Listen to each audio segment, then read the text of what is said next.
All right, we are live on YouTube. Welcome to everyone who's come out tonight to our Investors Performance Group meeting. Nice to see a good crowd. Last month, obviously, we were competing against the NHL. They had the same, those Oilers versus Vancouver at that time. So there's no way we had a crowd. I think I had 4 people. So I'm glad you guys came out. Game's tomorrow. Let's go Oilers. And with that being said, what's that? I'm from Edmonton, so I got to cheer for the hometown, right? Let's bring the cup back to Canada. So with that being said, we're going to dive right in. Thank you to everyone who came out tonight. Quick show of hands. How many guys are here for the first time? I know we got a few people who did a special trip in, so we're excited for hearing from them later. Investors Performance Group is a group that is proudly brought to you by the Kelly Fry team. We are a full-service real estate team with a big focus on investment real estate. Kelly and I, we've been investing ourselves in real estate, and we've built a great team of service providers all around us to help you. You're going to hear from one of them tonight as well. We've got everything from home inspectors to mortgage brokers to accountants to lawyers that can help you guys build your portfolio and start to build up your wealth. And tonight, our event is sponsored by TGL Group, which is a chartered professional accountant. So Lucky is here. He's going to be speaking tonight on the new taxes that are going on because we all love that topic. But he's also sponsored tonight. So give him a quick round of applause for that. All this food is because of him tonight. So thank you so much. All right. And with that being said, here's our agenda for tonight. We're going to keep it short and sweet. We've got an Airbnb update because we know that's a big topic a lot of people are still interested in. And obviously, while Airbnb might be gone, well, we know someone who likes to break some rules. So she's going to be talking what she's doing right now. We've got an investor spotlight with Lisa and Grace coming all the way from the Toronto area. So give them a round of applause for that. They flew in for this, specifically for this. No, they've been investing in BC, so they're coming here, checking on their properties, and it was a perfect timing to get them to come out and speak with us. Of course, we have our regular segment. It's going to be season 8, episode 6, Tales from the Trenches. And of course, Jim is back in town. He's got another epic story for us. We'll go through what's going on in the market so everyone is aware. And again, we're going to have our guest speaker, Lucky, talk about what is going on in the world of taxes. There's a lot of changes happening. So you're going to really want to pay attention to this one. Grab a pen and paper on that. And again, we're going to go through a hot deal and wrap things up. So with that being said, of course, we would love to see your engagement. If you guys are learning lots, you're enjoying, take photos, take videos, tag us on social media at Kelly Fry Team, either on Facebook or Instagram, because we'd love to see how you guys are enjoying the event. And without further ado, I'll bring up Kelly. Kelly, come on up. Yeah, give her a round of applause. Kelly, you are good to go. Perfect. All right. I didn't really do too much in the way of updates, but I recognize that some of you haven't been at previous months to hear the cumulative change of what's been happening. So I started off with 22 Airbnbs. When, of course, the ban hit, I realized I was going to have to pivot very quickly. So as quickly as I could, I found the MPA Society, which is a government society that actually would pay fair market rent. And from the moment you tell them you're going to give them a unit, they do what's called a holding agreement, and they start paying you immediately. So I've got 4 of them with them in Mission. And then I started to attract tenants. I went on Facebook Marketplace, started marketing furnished units, boosted it every 3 days because that's when you get the best exposures, because time was ticking away with the May 1st ban. So I managed to get 4 different tenants in Mission. Now this is an older building, fully renoed, but it doesn't have parking. It doesn't have in-suite laundry. I'm still getting $18.95 furnished, which is a good price. And so people say, well, who's going to rent a furnished unit in Mission from you? So I've got a single female nail technician running her business and has a small dog.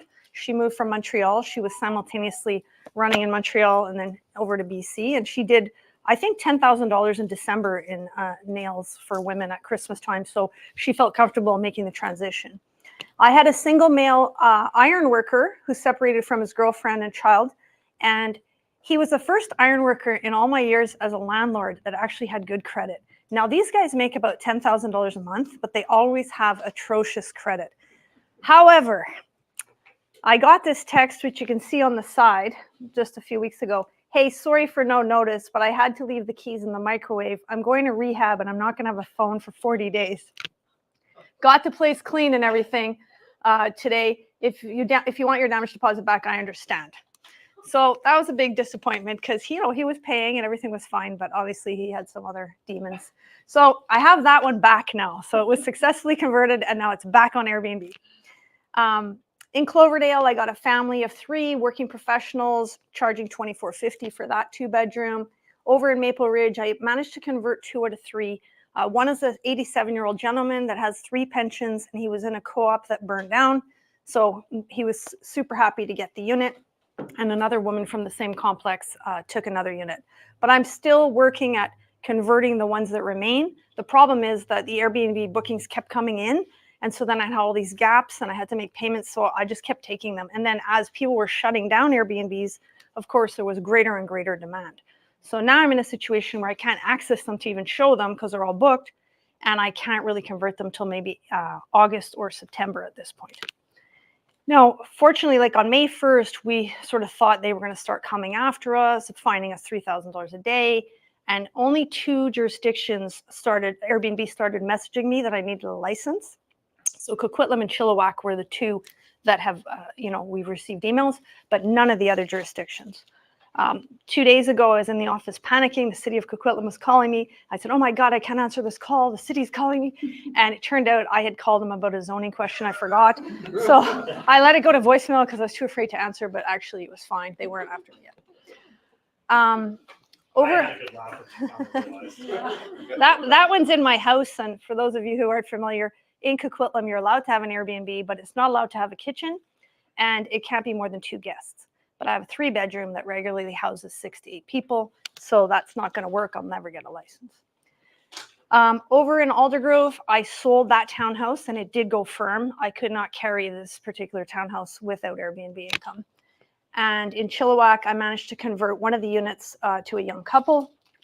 And I took another MPA Society client in a condo in Langley in the Georgia, for those of you who know the Georgia. So I got one back this month, so that wasn't ideal, but fortunately there's no fining as of yet, and there is a big group, Airbnb group, that is fighting the government right now, so it remains to be seen what they're going to do, because there's already so much desperation in the market with hotel space and Airbnbs, so we're just playing it by ear right now. Is this a group in Victoria that's... There are people here that are based that are going to court. And they're fundraising for it. Yeah, and Victoria as well, I think. And I know for those of you that know, oh, you did? Derek Peaver, who does furnished rentals on a large scale, he's part of a lobbying group. Also, High Street Corporate Rentals, for those of you who are familiar with them, they're all part of that group as well. So that's my Airbnb update for this month. Burnaby doesn't allow it either. I got 3 cease and desist. Well, actually, yeah, he has some info on that. Quick update. Yeah. So I got the letter trying to shut down my... You're in Burnaby too? Yeah, I'm in Burnaby. I have a 3-bedroom and a 1-bedroom suite. Mm-hmm. Quite nice, newly renovated. And they sent me a letter. I think a disgruntled tenant actually turned me in. But the good news is, so I went to Burnaby all rolled up my sleeves, ready to fight. Yeah. And they told me the very day that I came, they decided they allow 30-day rentals. So it's not a complete victory, but I've been doing 30 days for quite a while. I call them medium-term rentals, 30 to 90 days. And it's been quite effective for me. So you might want to consider 30-day rentals. I haven't seen the documentation from the city yet, but the guy at City Hall assured me that they will allow 30 days because previously any listing, didn't matter how many days you, even if you said 90 days, if you had an Airbnb listing, you were in the crosshairs. Was this recent? Just recently? This was last week on Thursday, 1 week I just ago. got the letter last week too. Oh, you did? Yeah. Okay, what? And I had 30-day rentals, and then I had a month that was empty. So I told my management company, put it up on short term. Within 2 weeks, the letter arrived. So I think I need to do your strategy. Yeah, my usual strategy is that about by 8:30 in the morning, I take it from 30, or I put it back on 30 days. But through the evening and weekends, I keep it on single day. And I figure government workers aren't working after hours. I love that. And it's so working. far, it doesn't seem they have the algorithm No, yet. they claimed in the media that they had But algorithms, but I be don't think aware they're using third-party software to catch people. So that's what they say. But yeah, that's what Burnaby told me. But I said, how do you exactly find guys like me? we don't know. Thank you. That's good. Yeah. So 30 days, you should be okay. All right. Oh, sorry, Kel. Excellent. Thank you, Kelly.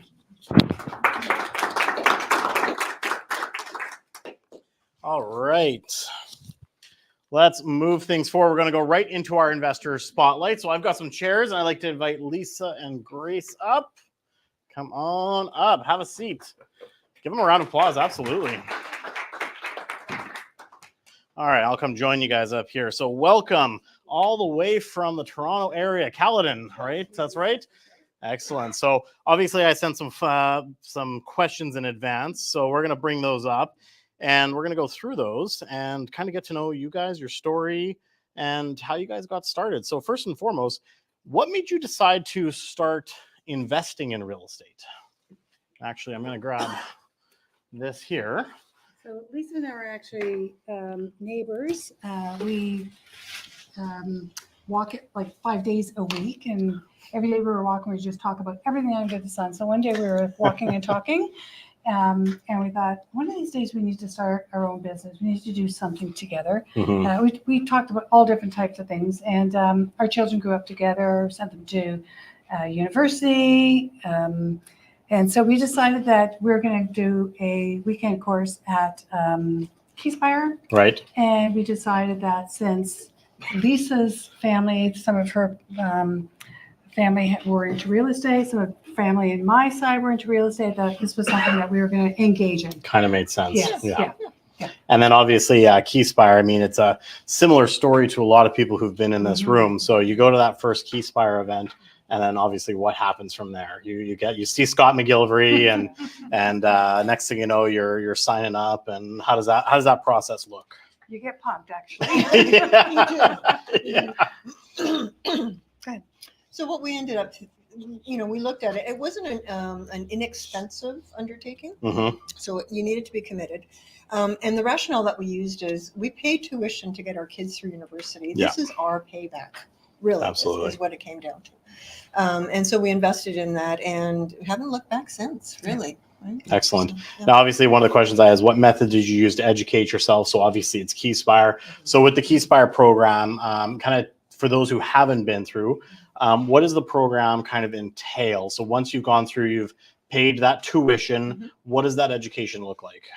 So they really do handhold you through the process. So they assign you a coach, and you have monthly meetings with this individual, male, female, and they get to know you and your needs, your strategy on a better term. So that's on the monthly basis. And then they have what they call summits quarterly, where they bring in people from the industry to further education.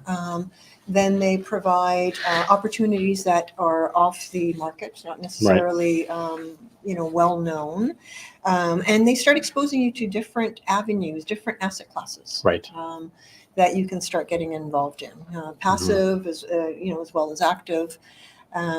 What else do they do? So the monthly. It really is the education all behind real estate and knowing the numbers and take the emotion away completely and black and white. What are the numbers? Does it make sense? Is it cash flowing? Is it appreciating? And if it's not, walk away. Yeah.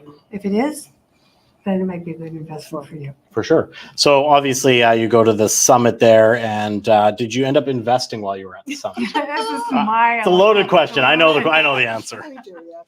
That's where we met Kelly and Cam. Yeah. Our first investment. And our first baby, yeah. Yeah. So we ended up buying a 1-bedroom, 1-bathroom condo that was pre-construction, actually. Yep. Here in the Langley area. So That's right. Yeah. So all the way from Toronto, Mhm. suddenly this charming young agent gets you to invest out in the Vancouver market, and you It said. did keep us up at that night. Though. I bet it Oh, did. no, I bet it we did. were up at like We were 1 doing o'clock in the this. morning, just looking at each For other. sure. Like, What are we doing? but the numbers are telling it's okay. Yeah. It's okay to do it. And that's always the case, right? Your Yes. first deal is always going to be the hardest one because you haven't done it before. It's new. What if I lose money? What if this? What if that? But you pulled the trigger. And since then, you guys have been very active in the real estate investing side of things. So talk to us about what some of the investment strategies that you have focused on since you bought that first property. You want to take that one? Sure. Yeah. So because we were relatively new in the industry, and two women, I mean, not from a stereotypical, but we didn't really have a team built up. So we didn't necessarily want to be plagued with, having to plunge toilet bowls and things of that nature. So our strategy basically and hubbies, you didn't want to volunteer that either, No, right? no. Now see. No, that was clear. That was clear. If you buy it, we're not fixing it, right? This is our adventure. that's There you for go. sure. So the strategy was, let's buy pre-construction, so it'll give us a little bit of time to save and for a number of reasons. Mhm. Brand new, so Yep. kind of turnkey, and 1-bedroom, 1-bathroom. Right.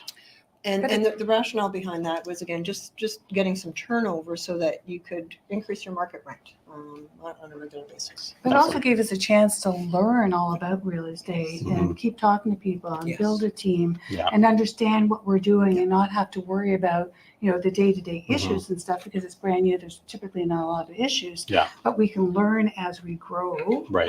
And determine what it is that we want to do, right? Absolutely. Yeah. Absolutely. And I mean, since then you guys have not just bought here in BC, you have done several other deals out here, but you've bought properties in the Toronto market, you've done other stuff. What's been, so pre-sale is one of it, and obviously new is definitely a strategy. Has it predominantly been buy and hold with the pre-sale and just in general, or have you done anything else on top of that? No, we've only done buy and hold for Right. now. And then just, some private stuff. Yeah. Or land developments or that kind of stuff. Right. And So as real like a estate. lender then? Yeah. Yeah. Yes. Yeah. Excellent. Yeah. What has been, let's just say, what's been your best investment so far? Let's talk numbers a little bit. Like, what made it the best one for you? And what was a learner investment that you had as well? Because I don't want to say bad. We always have that one No. where we learn from, Yeah. right? It's funny when Lisa and I read that question, I was like, it's not really what's good and bad. It's what did we learn Exactly. from it? Exactly. And what can we move forward or take away from Yeah. that, right? Yeah, absolutely. Because if you don't take any challenges in life or any risks, you're never going to learn anything from it at all. But I think our first one is really the Langley unit that we bought from you, right? We were able to pull some money out from that, put it as a down payment for another property. Yeah. But COVID slowed us down a Of little course, bit. yeah. There's no doubt about that. Yeah. Variable rate slowed us down a bit, but we kept pursuing and just kind of went forward from there, right? Absolutely, yeah. Excellent. Yeah. Want to add anything?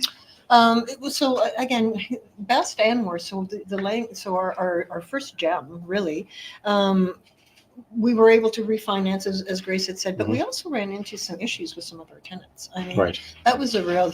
So those are the calls that we made to Cam to, have you experienced something like this? Can you help us through this? It's like, so I mean, And then from a that's where detail- having the power of the team. I'll sorry to cut you off, but bringing in people like absolutely. Jim, who then you guys became one of the case studies for Sales from the Trench. Well,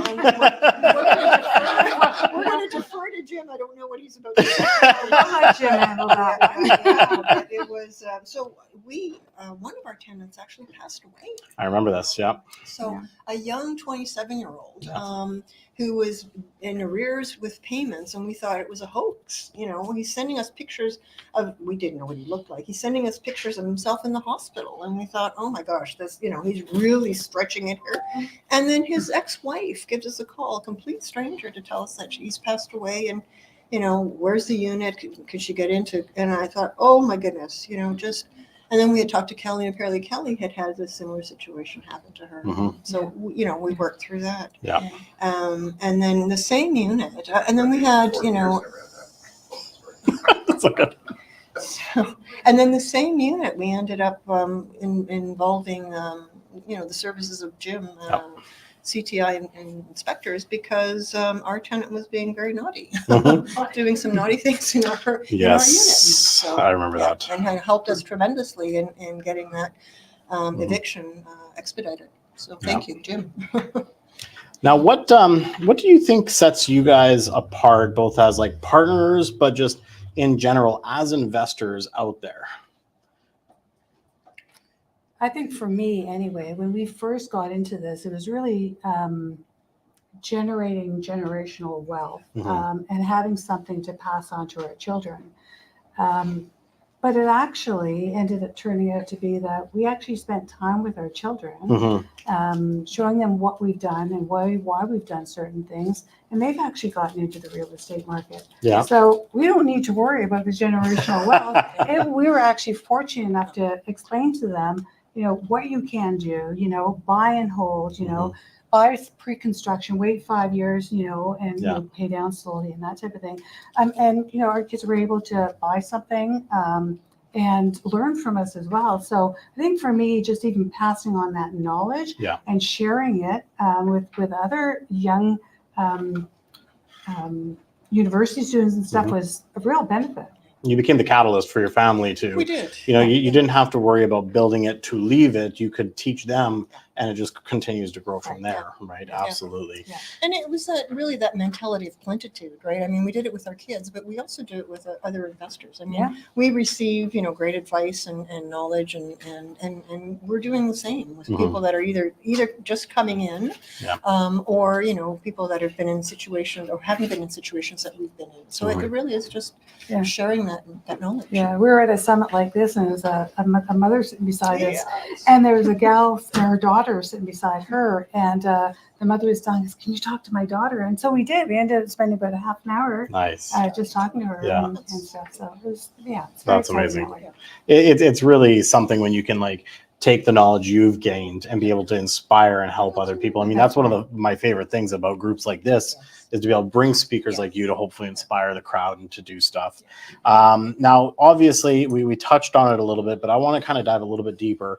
We've had some turbulent times, right? Interest rates and COVID and everything like that. What has kept you going to continue to be an active investor, continue to go through this instead of, some people will just go and liquidate everything and say, I'm done, right? What has kept you going through the face of adversity? Well, I think, first of all, we knew this wasn't a short-term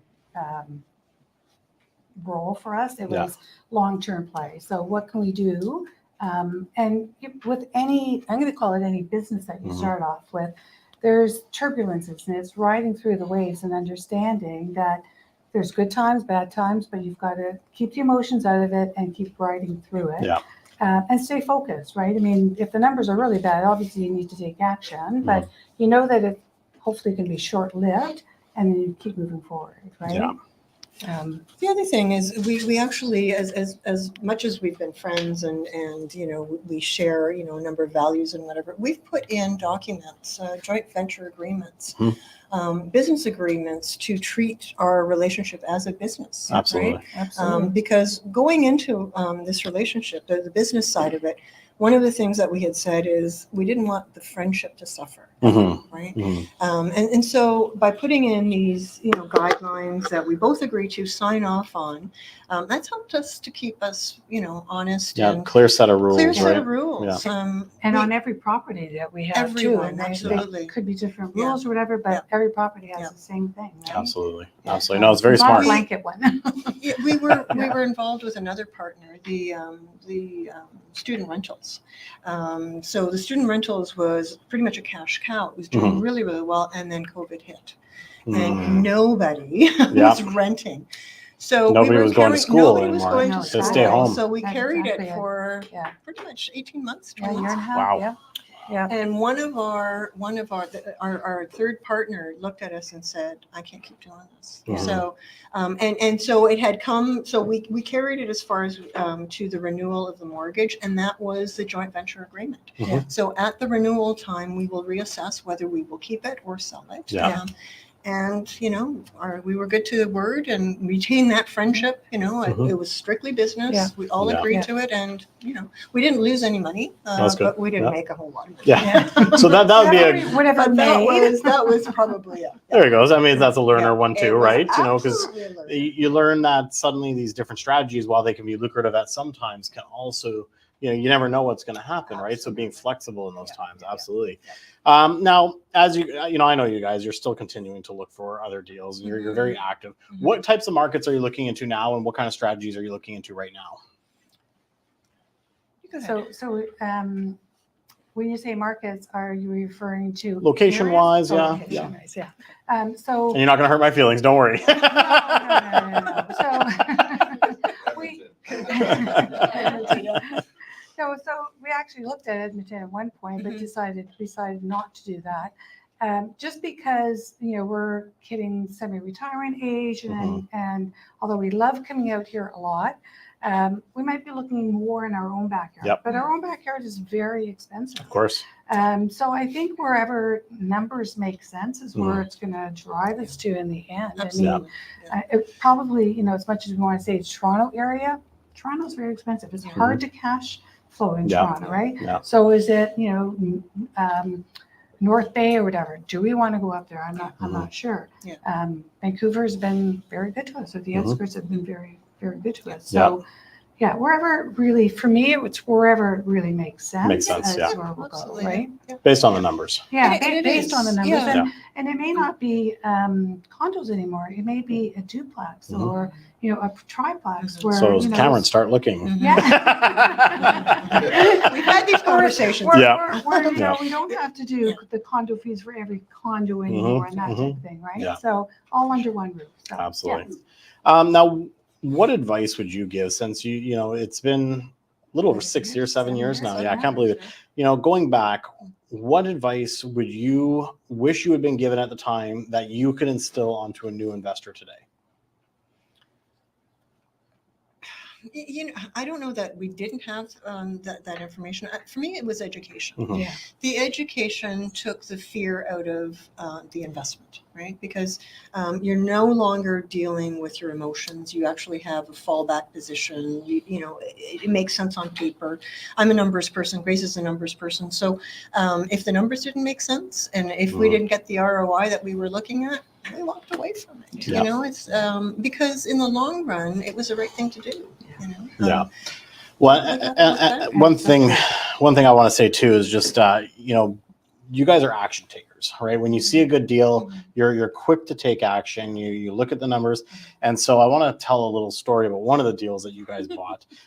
This was in Port Coquitlam, and this is still like early on in Kelly and I's relationship with the developers we work with, and we were promised the building that we would have access to, and I already had you guys kind of ready to go. You're like, yeah, let me know about the info. I want to know about it.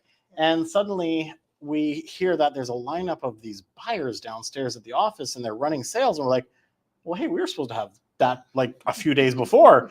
So Kelly and I, we march right downstairs and we march into the guy's office and we say, what the heck is going on? Like, I got buyers who are like waiting to pick their unit right now and I don't have any info. And I see all these like people buying units. So, kind of goes into the relationship that Kelly has really established and helps with our team is that he goes, oh my God, our sales team screwed up. You were supposed to have access. Go walk in there right now and pick your unit, right? So, they're ready to go at all times. So I call them up and I say, guys, we only have 5 minutes to make a decision. Here's the options. Obviously, we have our 7-day right of rescission, right? So we got our out, but we looked at it, we analyzed it. Which one do you want? Boom, we picked it. We know that you guys like the 1 bedrooms, 1 bath, so we targeted that one. We liked the floor plan. We locked it down that day, and it was one of those ones where I'm like, okay, pick up. Okay, we gotta go quick. and that's the thing is they with their education, they were able to say, yeah, no, that's a good deal. It makes sense on paper what we're looking at. And then obviously, we've got that good relationship. So it kind of leads into my last question. That is, how's it been working with the Kelly Fry team and me in general? Because, that's what at least the team always wants to know. How's it like working with Cameron?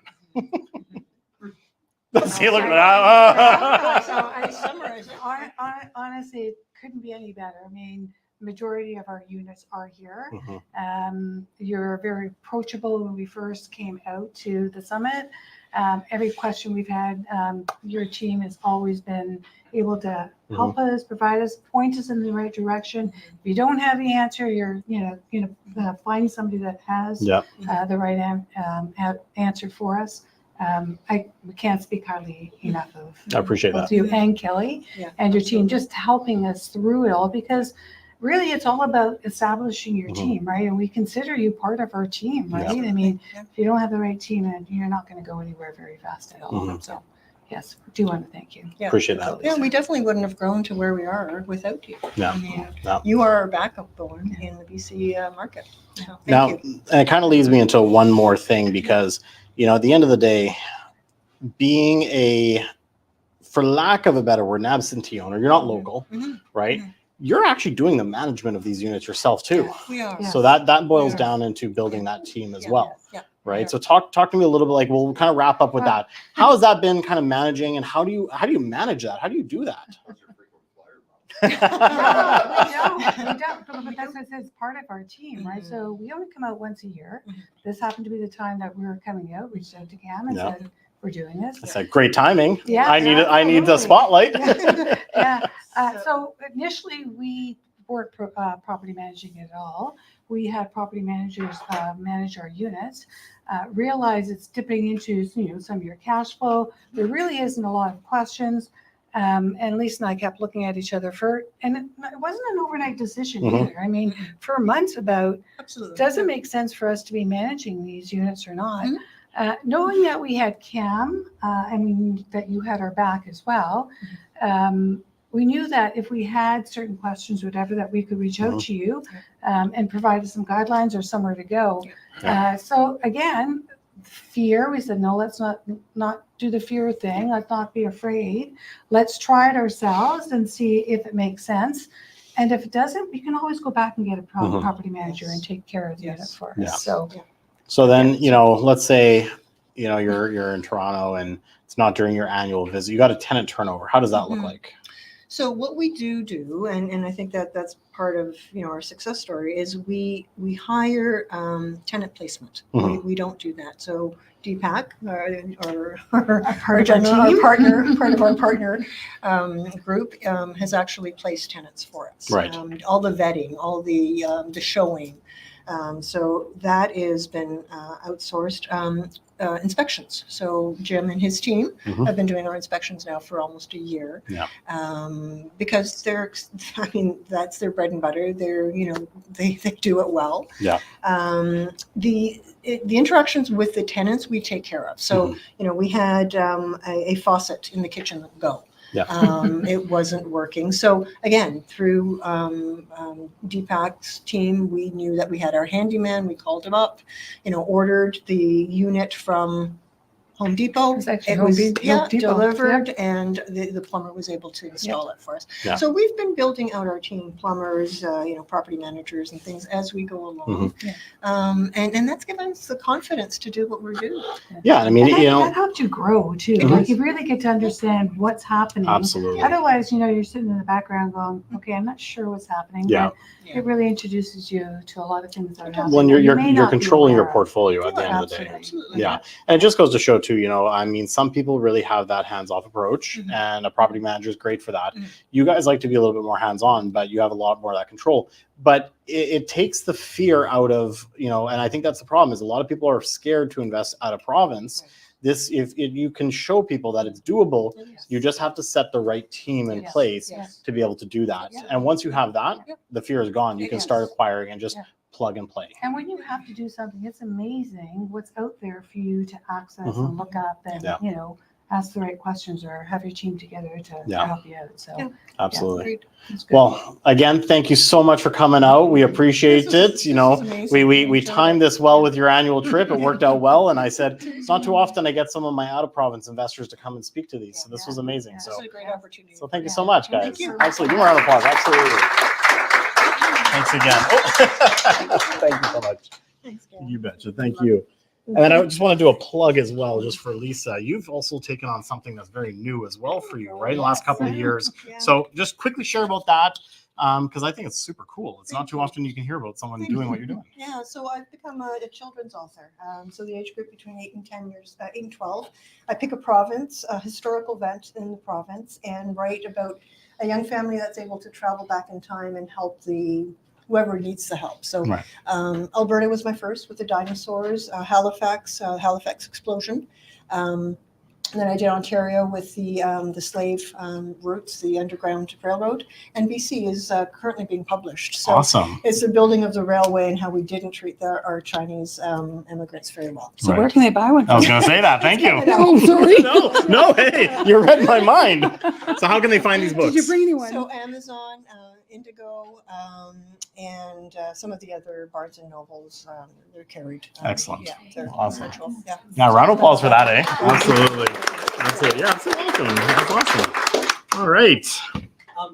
Just a question on Keyspire. Yes. I know that Fort St. John, what used to be area 60 something, there's a large development that Keyspire investors bought duplex zone properties and they put all the services in Yeah.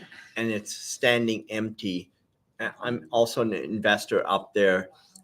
And I wonder, do you know anything about that, or who are these investors? We didn't get involved in that. Is that the one that's out in the Maritimes? No, no. No, Fort St. John, Northeast Fort BC. St. Oh, No, that's BC, Northern sorry. BC. No, no, we didn't get involved in that at all. Yeah, that's the one thing about Keyspire is that they bring out agents from all across Alberta. So they kind of choose the market they want to, or sorry, Canada. They choose the market that they want to invest in. So they chose Lower Mainland. That's how they connected with us. So Yeah, so Okay. they didn't invest up that way. Yeah, So it's a Keyspire, different yeah, group. but Keyspire will have lots of different investments available to all of their members, Mhm. and then you can invest in it or not. That's something that I personally, I'm not sure about Lisa, haven't invested in also. Fortunately, I can't help you out with that one. Sure. Yeah. Yeah, All right. okay. Awesome. All right. Great. Thanks so much, Thank you ladies. so Appreciate much. it. Appreciate it. All right. This has definitely become one of our new favorite segments here, just getting to hear from, our investors, from our clients, and they get to share, they might not normally get up and do talks like this every single month, but now we get to hear some of these stories, and we're going to continue with these ones. All right, let's move on into our other very popular segment here. This is the Tales from the Trenches. Now, Tales from the Trenches is a segment we started 8 years ago because in most situations, you go to most seminars, you go to most events, and they talk about how much money you can make, and you buy some properties and you live on a beach and you retire and it's all great. Then you go and buy that first property and, well, you have someone doing naughty things in your property. Someone might pass away. You might even, get that phone call for the plunger that, your husband doesn't want to go and do, right? So in these situations, we've decided to do this segment where we show the other side of real estate.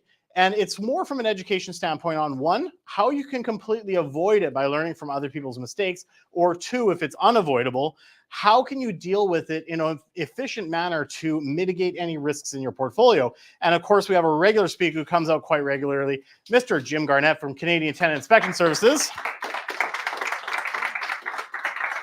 And this month he is doing Penny Wise and Pound Foolish. Here you are, my friend. Thanks so much. And I don't think you have any slides, so you're good there. So I don't know what I was trying to do. yeah, clip it on the pocket there. Should be good. Perfect. All right, it's all yours. Good evening, everyone. So before I start into my tale for tonight, I just want to give you an update. So this update goes back to about 2019, and it was a house in Vancouver that was an 8-bedroom house that had one tenant in it. And she was a hoarder and she was a problem when we eventually get rid of her. And she went to, we had a writ of possession. The bailiffs started doing their job and they got sidelined, and we ended up in Supreme Court. We went through a whole hearing. We got permission to get her out. She disappeared. She came back. She tried to get a hold of the property manager 2 years and 2 months after she was evicted, and she wanted her security deposit back. It went to a court case. She lost. She filed again. It went to another court case. She lost, and she disappeared. That was about a year and a half, 2 years ago. Well, we were driving through New Brunswick the other day and the phone rang, and it was the bailiff.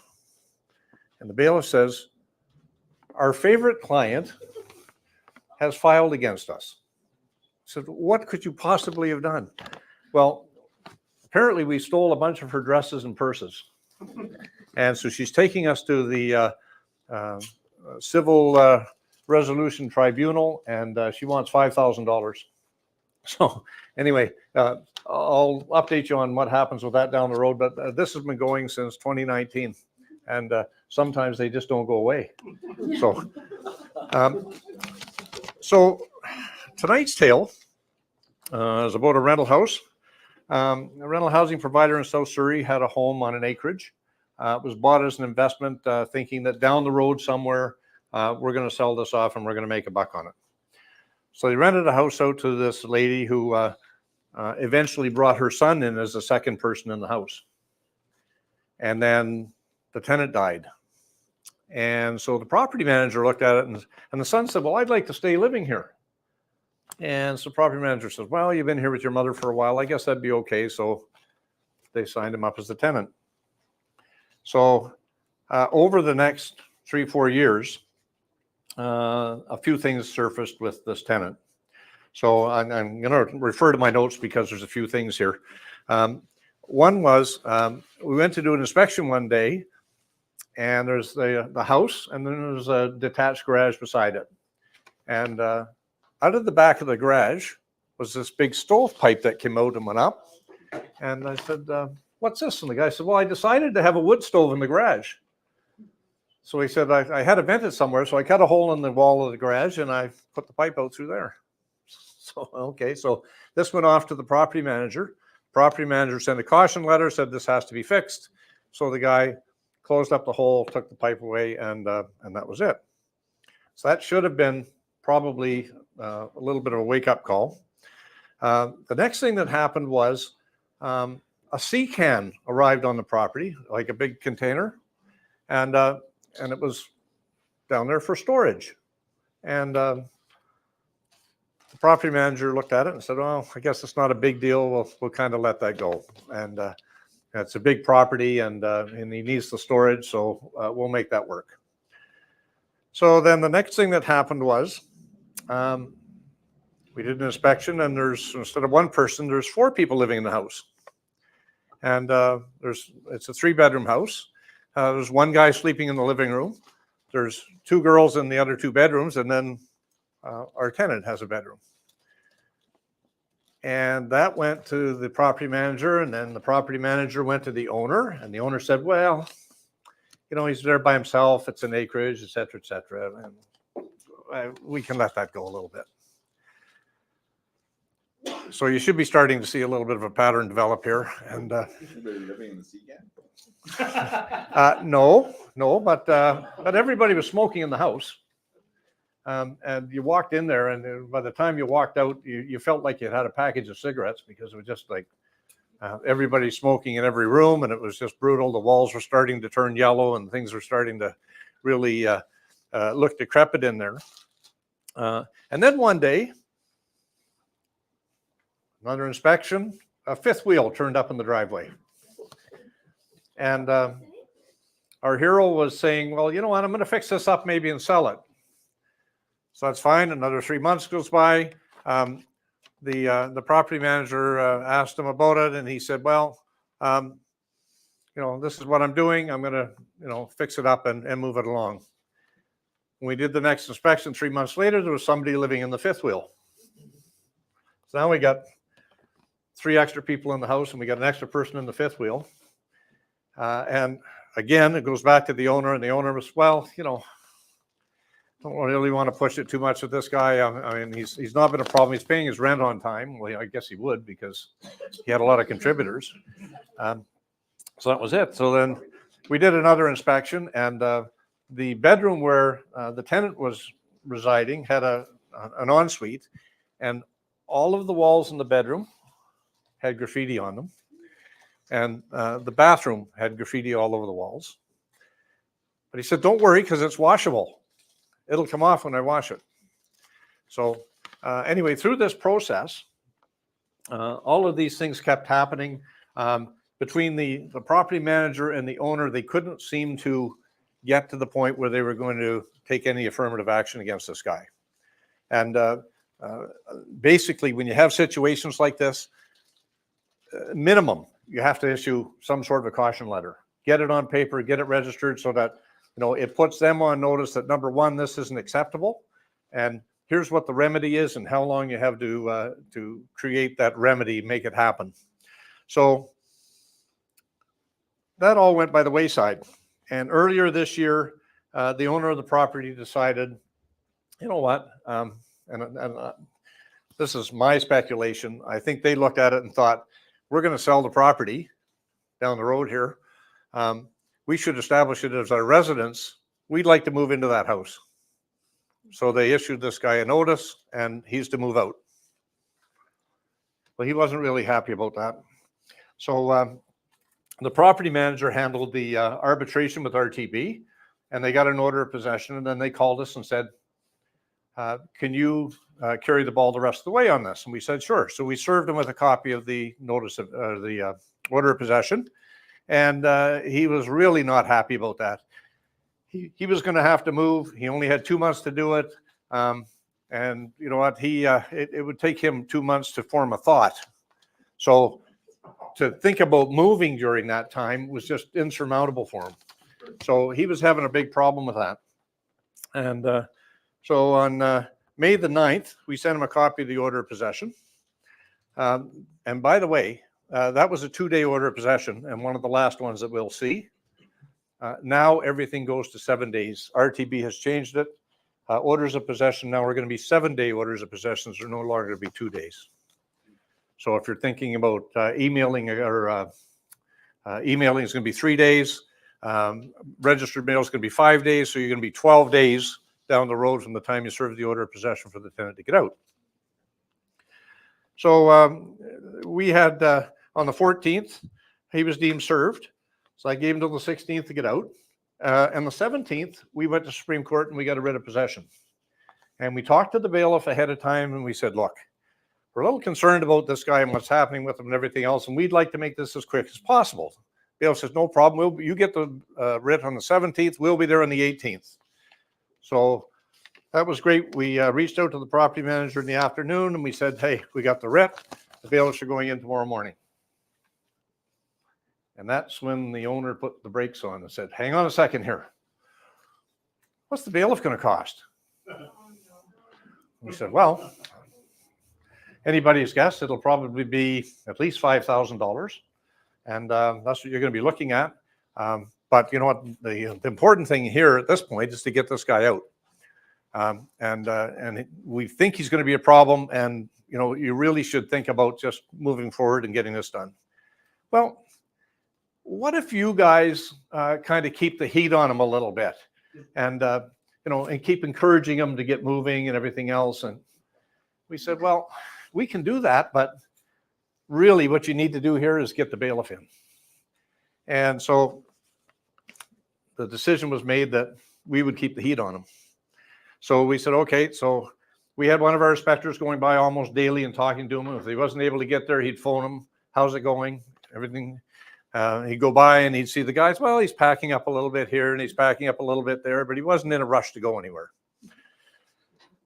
So as the month went on, we get into the toward the end of the month, and we're looking at the 1st, 2nd of June, and Buddy still isn't totally out of the place yet.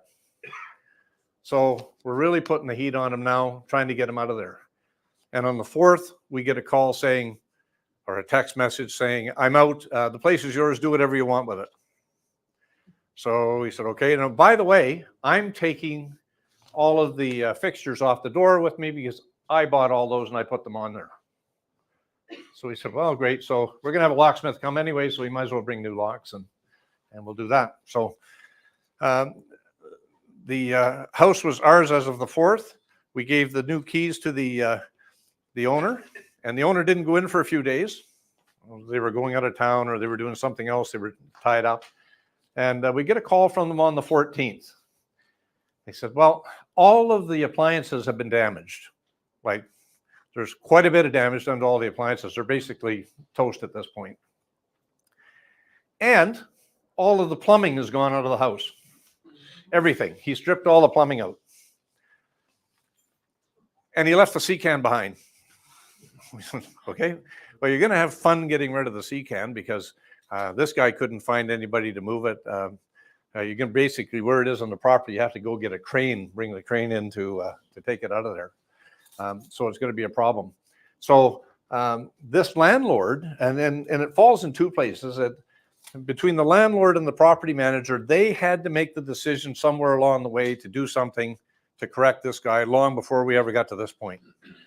And this is the thing, when you get to that point where you know that there's a problem, you have to deal with it. Once you pick that ball up, you don't put the ball back down until you get it across the finish line. And, sitting and looking at it from the landlord's perspective, when she knew that she was going to have to spend $5,000 all of a sudden sounded like a lot of money to her. She's sitting on a property that's probably worth $5 to $7 million. And she's worried about $5,000 because it's going to cost that much for the bailiff. And you know what, the proper thing to do, and we encouraged it, we tried to get it going, but you know, at the end of the line, the decision is hers. And the bailiff went in there on the 18th, and minimum, the plumbing's still in the house. Bonus, maybe the appliances haven't been damaged yet. But you know what, you give them 3 weeks down the road, and this guy is festering, he's not happy, he's got to move. He's probably was making money on the place with all the extra people he had living there. And for him, this is a huge problem. And this landlord is just doing it to him. So he's going to get even. And that's what he did. So we've always told people, look, once you make that decision that they have to go, whether you're carrying the ball, whether somebody else is carrying the ball, you don't stop until it's done, because it's important to make sure. And I've got another tale coming up down the road, and you'll see how many runs we took at this one tenant to get them out. And we think we're going to cross the finish line in sometime in the next 2 weeks, maybe the next 10 days. Might be our next Tales from the Trench. Might be our next Tales from the Trenches. But this is the sort of thing that when you do it, like, make the decision, act on it. Don't mess around. And similar to, we're going to buy that place. Oh, okay, we're going to get rid of that tenant. You get rid of them, right? Because it's important. I'll get rid of that sea can for you for free. You know what? I can probably make that happen for you. Really? Yeah. I'll take it. I'm Oh, yeah. serious. Okay. I'll have somebody there tomorrow. Beautiful. Okay. You don't want? Oh, hang on. Is this another bid? I'll give you $1,000. When you say they took the plumbing, are you talking about taking the sinks and toilets? Copper. I'm talking everything. The copper. Everything. All the copper's gone. Everything's gone. Okay. You're taking the copper out, you're taking all the drywall off. Okay. Everything's gone. And So- were the appliances maliciously damaged? Like, Yes. um, Yeah. hacked? Yeah. So What was oh, the just, damage? It you know, wasn't kicked just and beat up, wear. and you know, It wasn't just. Wear and tear. it was malicious. Okay. Okay. Yeah. So he's pissed off, and he's. Yeah. And he's going to take it out on the landlord. Yeah. And you know, and the landlord didn't want to hear, you know, what the right path might be. And you know what? When we say about, you know, penny wise, she was trying to save a penny, and it's going to cost her a bunch of money. And I don't know how long it's going to be before she can get back in the house, because now she's got to go find a plumbing contractor that's going to come back in and replumb the place if that's what they decide to do. I got to get permits and probably all that stuff. The whole thing down the road. So yeah, it's going to Yeah. be fun for them. But Where's so the it's place? costing her thousands so In far. Surrey? Hey, In Surrey? it is. Only in Surrey. Oh no, it could happen anywhere. Some of the tales have been not in Surrey. Exactly. So I'm optimistic that you know what, she could be in there by September, October, maybe. So she's moving into the house. That's what she tells me. So we'll wait and see. What can I get out of this place? I've been renting for 30 years. I feel like I'm the luckiest man. I've never had anybody die. I've never had this. Actually, we I haven't- haven't had the Edmonton story. We haven't found a body yet, but we've been close a couple of times.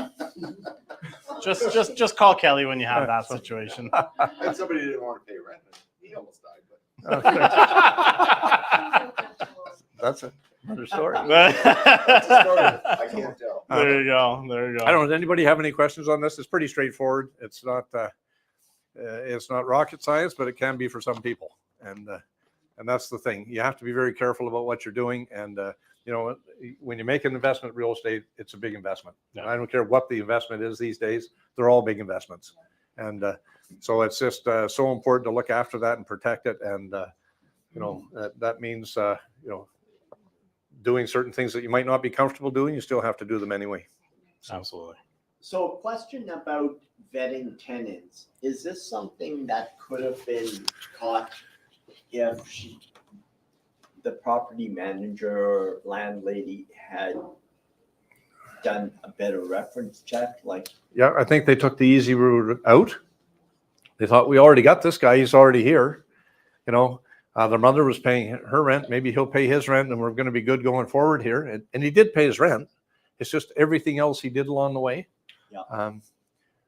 was all, you know, things that cost the landlord in the end. So, Sorry, Yes. man. One more question back there. But it's a statement. If I ever had that case come up, usually if I had to talk to an owner about evicting somebody that has a questionable, you know, they really don't want to move out. When I talk to the owner, I more or less give them the whole spiel about, look, we're going to go to the CRT, we're going to ask for an order of possession, we get the order of possession. If they don't get that, you're going to, if they don't leave, we're going to have to go to the Supreme Court, get a writ. If they still don't leave, then you're going to have to hire a bailiff. And then I tell them the prices of all these things. And the last one is you're going to have to hire a bailiff and a container and, you know, dump all this stuff. And you're going to be paying $5,000. So they know up ahead before they even start the process where it can end up. Yeah. So, and it's, and we generally tell people, like, here are the different stages you go through. And when you get to this point here, like, this is where you start writing the bigger checks. And it's, you know, sometimes it works out really well. We have a member of this group that is not here tonight, but has a situation where they need to move into their property and they're dealing with two tenants, one up and one down. And we made propositions to both of them. And one ended up getting served with a notice and the other one's voluntarily leaving. So it was a situation where they were both problem tenants. And with one little action here, all of a sudden, they're going to be both gone. So it's a good thing. So, But not all of the situations make it all the way to that point, right? No. You know, some tenants, they're going to push the envelope a bit. We've had But- tenants that get a 10-day notice and they're gone in the 5 days. Yeah, You exactly. know, they just pack up and leave. And you know what? It's a beautiful thing when that happens. Yeah. And then, and then there's other ones that seem to want to hang on. And that's what happens. You get some of the ones that just want to run the distance. Mhm. And Yeah. there go my lady from 2019. So Yeah, there's been a few stories. All right, my friend, thank you so much. Appreciate it again. I'll grab that from you there. oh, you can have that. Perfect. Thank you. All right. And, you know, I was looking at this earlier. Ever since, you know, Jury took over doing my presentations, like, how cool does that look? I would have like a basic text and like a little meme or something like that I found online. Like, he's done phenomenal. So I was saying, I think we need to take like the last few seasons and make like a collage or something like that of all these cool backgrounds that he's done. So, all right, so that is our Tales from the Trenches this month. And again, I make the joke, but it never ceases. There's always tales, always something going on. So we'll see what we bring out next month. All right, we're going to do a quick update on the market before we get into our keynote speaker, let you know what's going on, because things are definitely a changing in the market right now. I heard somebody use the term frothy once, and I think that's a good definition. It's a little weird. It's kind of like there's, you got you think about like the waves crashing and that froth. It's kind of all just jumbled right now, and we're going to talk about it. So housing market inventory continues to build, creating balanced market conditions. And you hear the meme there, whimpering continues. Well, yeah, certain people are whimpering out there right now. And this is going to kind of indicate what's going on right now with these next few slides. First and foremost, we always like to look at the inventory. What's going on the inventory side of things? That is our supply. Now, as we can see here, as we hit the new year here, we can see the supply has kind of taken off. The trajectory is quite a sharp incline at that point, which means that we're having a lot of people putting their homes up on the market right now. So as we continue to have more inventory that's outpacing sales, well, we're definitely feeling that certain pockets are becoming quite slow. I just had a conversation with one of my sellers today. He's wondering why it's taking so long just to even get a buyer to put an offer on the property. So I said, here, let me just do a deep dive. Pulled up his type of property. We did 2-bedroom, 2-bath in his local area, under 1,000 square feet. In the last 30 days, only 4 sales, but there's been 35 new listings, right? So we are seeing a significant increase in the listing inventory right now. And, as we continue to go, we're probably going to see this. It's a combination likely of some people who are liquidating Airbnbs or rentals. The interest rates have pushed people into negative cash flow. They're liquidating. Even some owners who got in, stayed on the variable rate, now might not be able to afford their monthly payments. They're putting their properties up on the market. There's a lot of pressure right now on a lot of people. So that's why we're seeing a significant increase in the inventory. Now, taking a look at the demand aspect, this is the sales. The one thing I will point out is that sales had a sharp incline at the beginning as well. We have seen it kind of tailor off, and May is probably one of the slowest months we've experienced in a while. We definitely felt that trend where buyers are actively looking. We're getting showings, but we're not getting a lot of follow-up from there. We're just making sure our team is constantly nagging just what's going on? What did your clients think? What's going on? Like, are they going to write an offer? So we can find out where the buyer's attitudes are. And I think what's happening a lot, and I'm experiencing it, and I know Kelly's experiencing it, is we're taking a lot of buyers out. So they're starting to come into the market, but there is a lot of choice. Kelly, just as an example, had one under contract, collapsed that one, went in on another one, that they didn't get that one. Now they're looking for other properties. So there's a lot of like, well, if we don't get this one, we'll just go buy another one. Or we don't like something about this, let's back out and go find another one. So we're seeing that the sharp increase in the supply side is starting to tail off. We'll have to see what happened. Obviously, what was the big news that happened at the beginning of the month? Bank of Canada did what? Rate drop. We finally got a rate drop. So we're going to have to see what activity that creates. I know for one of my buyers, they're trying to take action fast because they don't want to wait for too many rate drops before they buy, because they think that obviously prices will go up. But we're going to have to see what that impact is over the next couple of months, and to see if they continue to drop those rates as well, because that'll play a very different picture in another couple of months here. And of course, the last thing we're going to look at is the impact on prices. When we take a look at the impact on prices, prices are still steadily increasing. They're not as sharp of a decline or incline as we saw before. We saw a little bit of a dip in some of the markets, back up. It all depends what's selling in the moment. But what you can see when you look at this chart is the sales price are higher than they were last year. So we are still trending upwards slightly. We are seeing some gains in the market. Predominantly, a lot of that is due to the beginning of the year when inventory was still very, very tight. Sales were increasing, and we saw that. But of course, as we've seen that inventory increase, this will probably curtail a little bit and start to drop. Now, one of the things we like to do is we do like to go into a deep dive into certain market segments. So we're going to start out east. We're going to work our way west.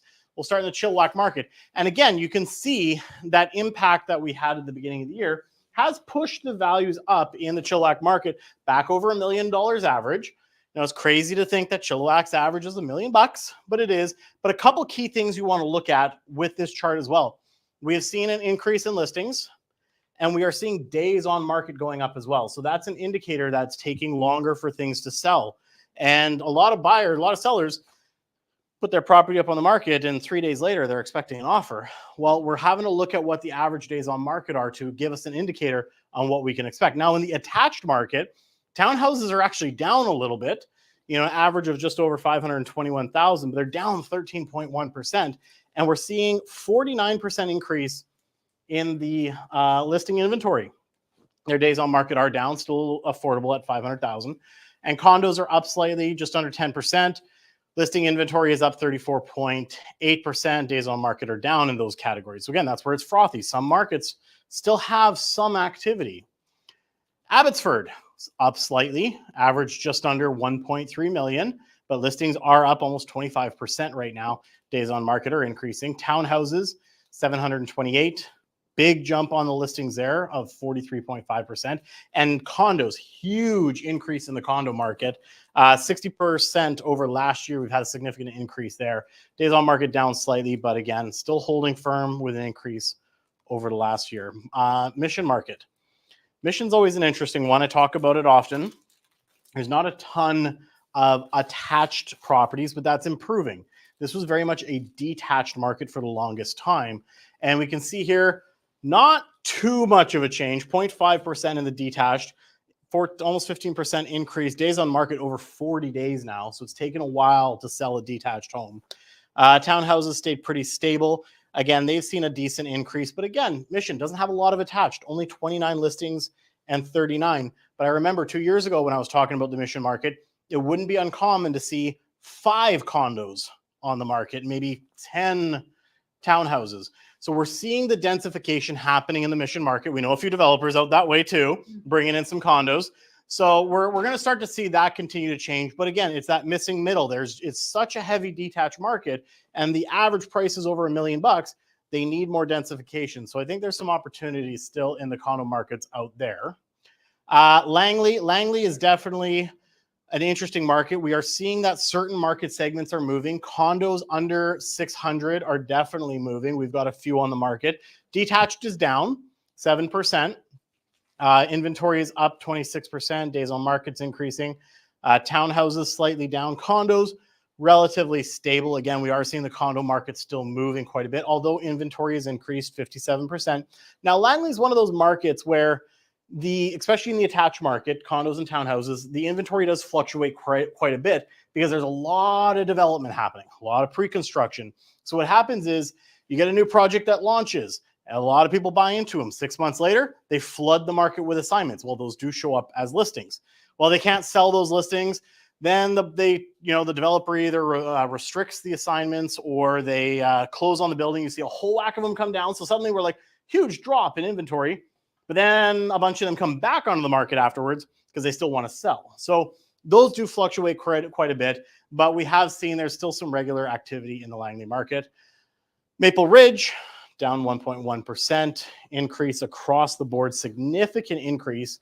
And Maple Ridge is starting to feel the same effect as the Langley market. We've seen a ton of new development that is bringing a wave of assignments hitting the market.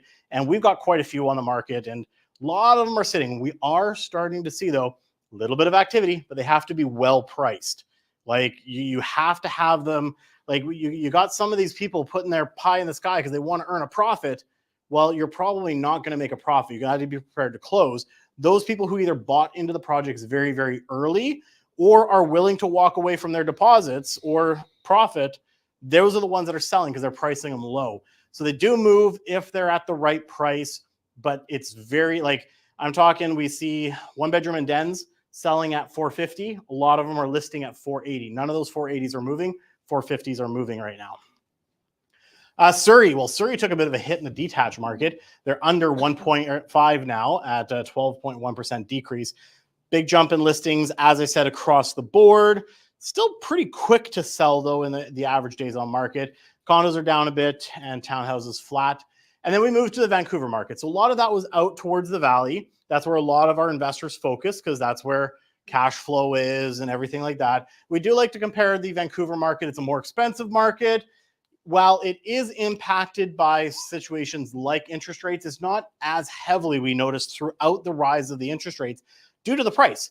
I mean, if you're buying a $2 million property, you probably can afford it if you're looking out that way. However, this is the thing that we need to look at because this is what's going to impact pricing. They've had a huge jump as well. We've seen a lot of increase in the condo market, 43% there.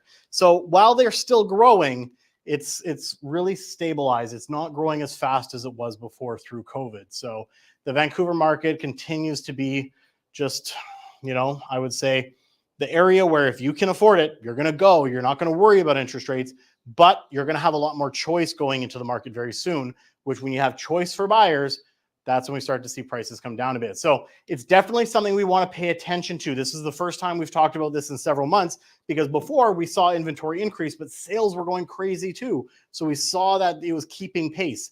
Now it's a bit of a change. Everything is very pocket based, right? Like I said, Langley condos moving, Port Coquitlam condos not moving at all. I got listings in both markets. So you have to really make sure your pricing strategy, if you're looking to sell, is on point with what's going to bring. You can't be the highest priced. You have to show the most features and benefits for the most reasonable price on the market. Now, saying that, as buyers, well, if we see this, that there's a lot more inventory coming onto the market, what does that mean for us as investors? It's a buying opportunity. There's potentially some good opportunities out there. Of course, there's going to be a lot of sellers who are still going to try to get 2021 prices, right? They've seen some prices go back up, but there are going to be those opportunities if you're looking where you can take advantage of, get a good price on a property, lock in with the right strategy. So now's the time to start throwing offers in and seeing what sticks, because you never know what someone's motivation is on the market, right? And with that being said, that ends the market update. We're going to move on to our keynote speaker of the night, Mr. Lucky Toor from TGL Group. Lucky obviously is a chartered professional accountant. Yep. All right, so Lucky is a chartered professional accountant, and he practices and specializes around small to medium business owners, which a lot of investors are small to medium business owners. And as well, he's an investor himself. He's a very avid investor. We've done pre-sales, you've done developments, I believe, as well as you run a MIC as well. So you're very integrated into the investor community, making you an accountant that truly understands what they're going through. And that's why he makes a great power team for a lot of our investors. And obviously, one of the big things that's happened in recent news is taxes coming out of everywhere. And obviously, we know that everyone here wants to know what's going on, what they need to prepare for it. So we brought Lucky in to talk about that. I'm going to give you this to clip onto you, and I'll give you this, and you can take it away. Feel free. Make sure you take lots of notes, because he's ready for questions afterwards. So, all right. Thanks for having me tonight.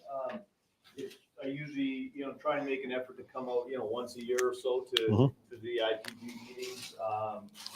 Sometimes we have, team investors here. Sometimes it's different ones, and it's just good, I think.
Investor funds, and we do private lending. So I'm just going to swap you out. Apparently, this one's not working right now. Sure. So there we go.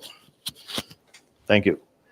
So we raise investor funds, do private lending as well. So kind of well versed on the lending side as well. And then in my spare time, I also coach a lot of basketball. So basketball is a huge passion of mine. Coach high school basketball, club basketball, and so I'm a busy guy. Let me see. Is the battery out? Well, it should be. Oh, because I was typing on this. Oh, okay. There we go. Should be We're working good? now. Okay. That's my contact information. I'll leave my cards out here after, so you don't have to write it down, but if you would like to, go for it. That's our firm website, tglcpa.com. That's my email address.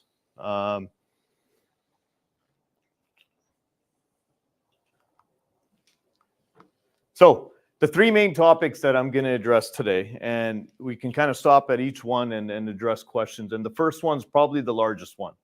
Okay, so Cam's talking about, those trends and a lot of new listings coming out, inventory increasing.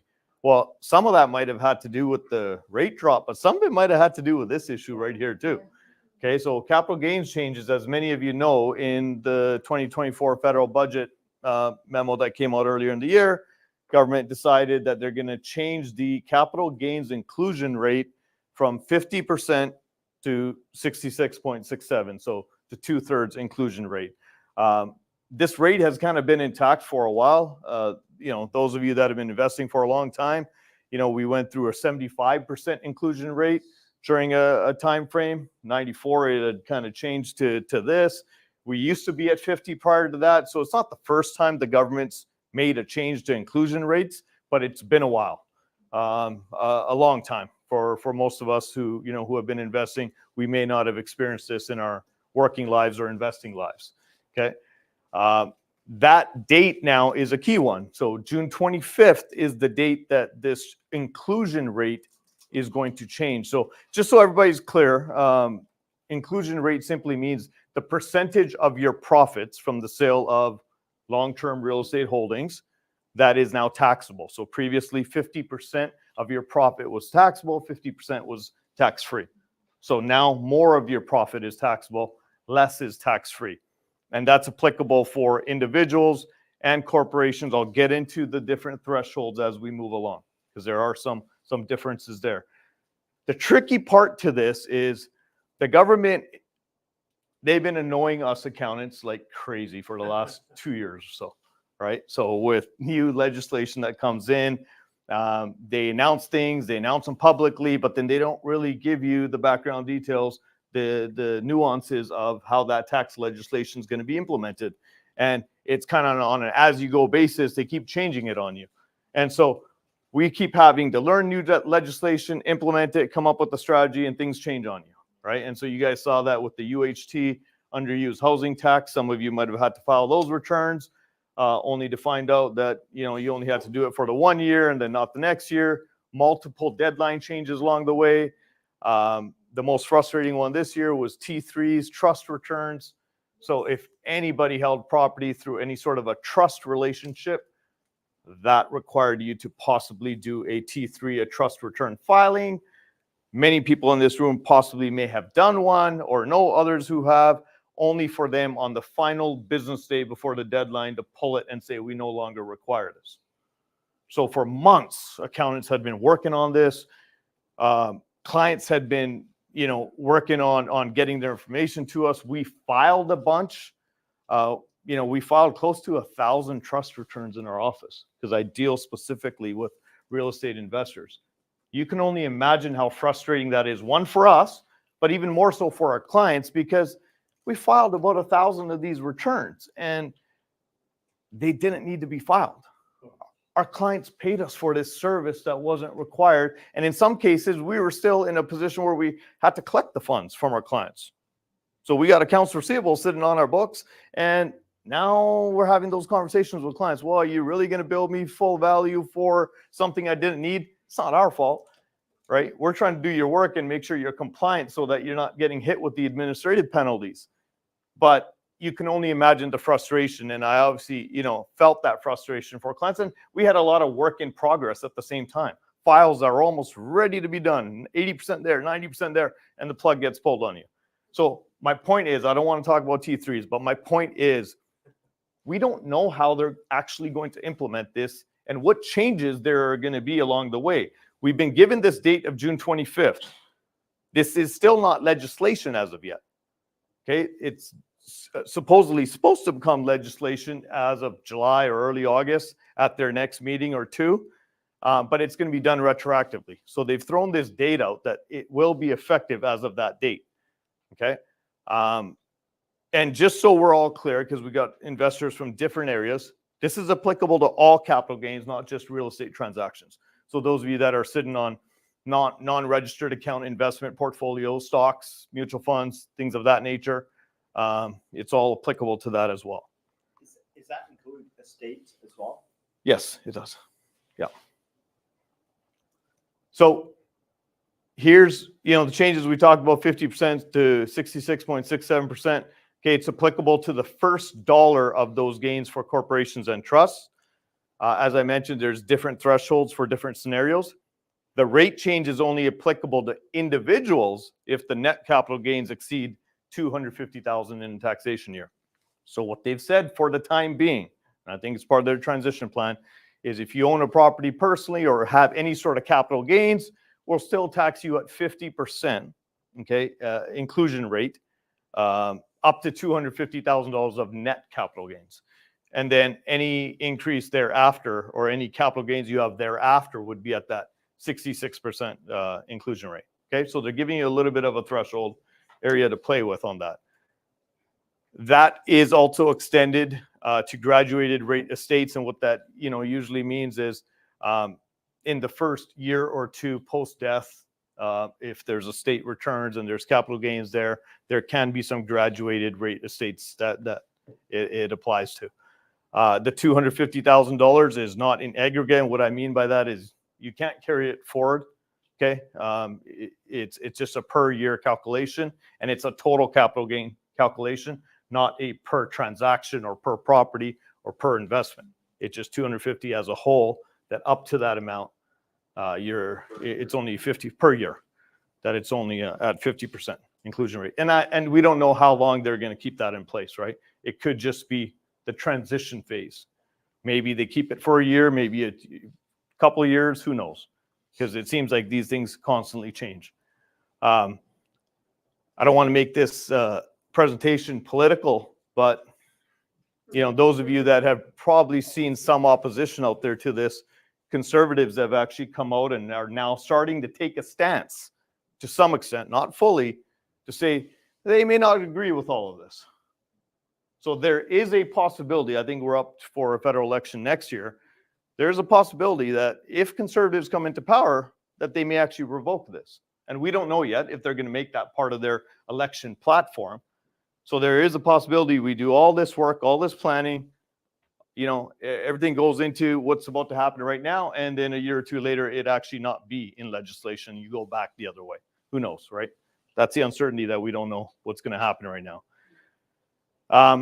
CPA Canada as a whole, they had put forth a lot of motions over the last month or so before the last sitting to see if they could streamline this, make things a little bit easier. Okay, so they had motion for a mechanism to be able to elect. This is what Kelly, you and I were speaking about last week on that particular situation, where why do you have to do all this planning and transferring a property, this, that? Why doesn't CRA just make it easy enough that if you want to realize gains right now, okay, so understand that capital gains are not going to be grandfathered in. So any sale or capital gain you have after June 25th, all of your gains are at 66.67 inclusion rate. Even if you've held that investment or property for 30 years, 40 years, doesn't matter. Okay, so all those years where you could have benefited from it being at 50% is no longer applicable. So what CPA Canada had suggested was, why don't you just add a little box on tax returns for taxpayers to be able to elect into paying some taxes now if they want to realize some gains now.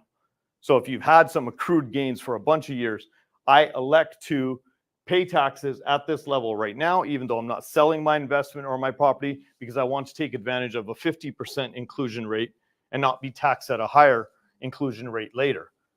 That would have been fairly simple. It would have accomplished what Liberal government's trying to do, which is essentially generate some cash flow, right? People would have actually taken the step of realizing, not selling properties, but actually just realizing gains, bumping up their cost base, and then paying some taxes, which would increase their tax revenue. But anyways, that was turned down. CPA Canada also motioned for a January 2025 effective date to allow some time for all this to make sense and planning and whatnot. That was turned down. Essentially to realize, you know, any capital gains right now, your only option is to have some sort of a bona fide transfer of ownership. So either you have to sell it, for example, you own it personally, or corporately, you have to sell it to the other, or you have to, you know, find a way how to roll over a property into perhaps a new corporation, bump up the cost base, pay some taxes now. You can't just elect to just pay higher taxes and bump up the cost base. There has to be some sort of transfer that happens of ownership for you to take advantage of that 50% inclusion rate. Okay. 100%. 100%.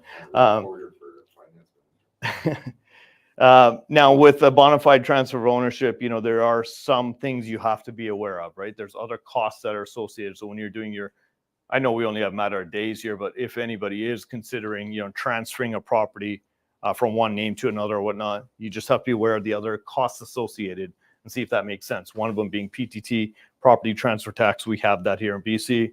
Obviously, if you have an Alberta property, that wouldn't be applicable. Each province is different, you know, as you move along with that, but you just want to be aware of all costs associated. Okay. Here's a key one. And this actually came into play for one of my clients last week.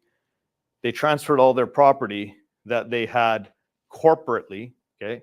They had a bunch of rental properties corporately. They transferred them to their personal name. They chose not to notify the bank. Okay. We had advised them. We had advised them to. They thought that there's no way the bank is going to pull land title right now. Their intention was to sell these 4 rental properties that they have over the next 8 to 12 months.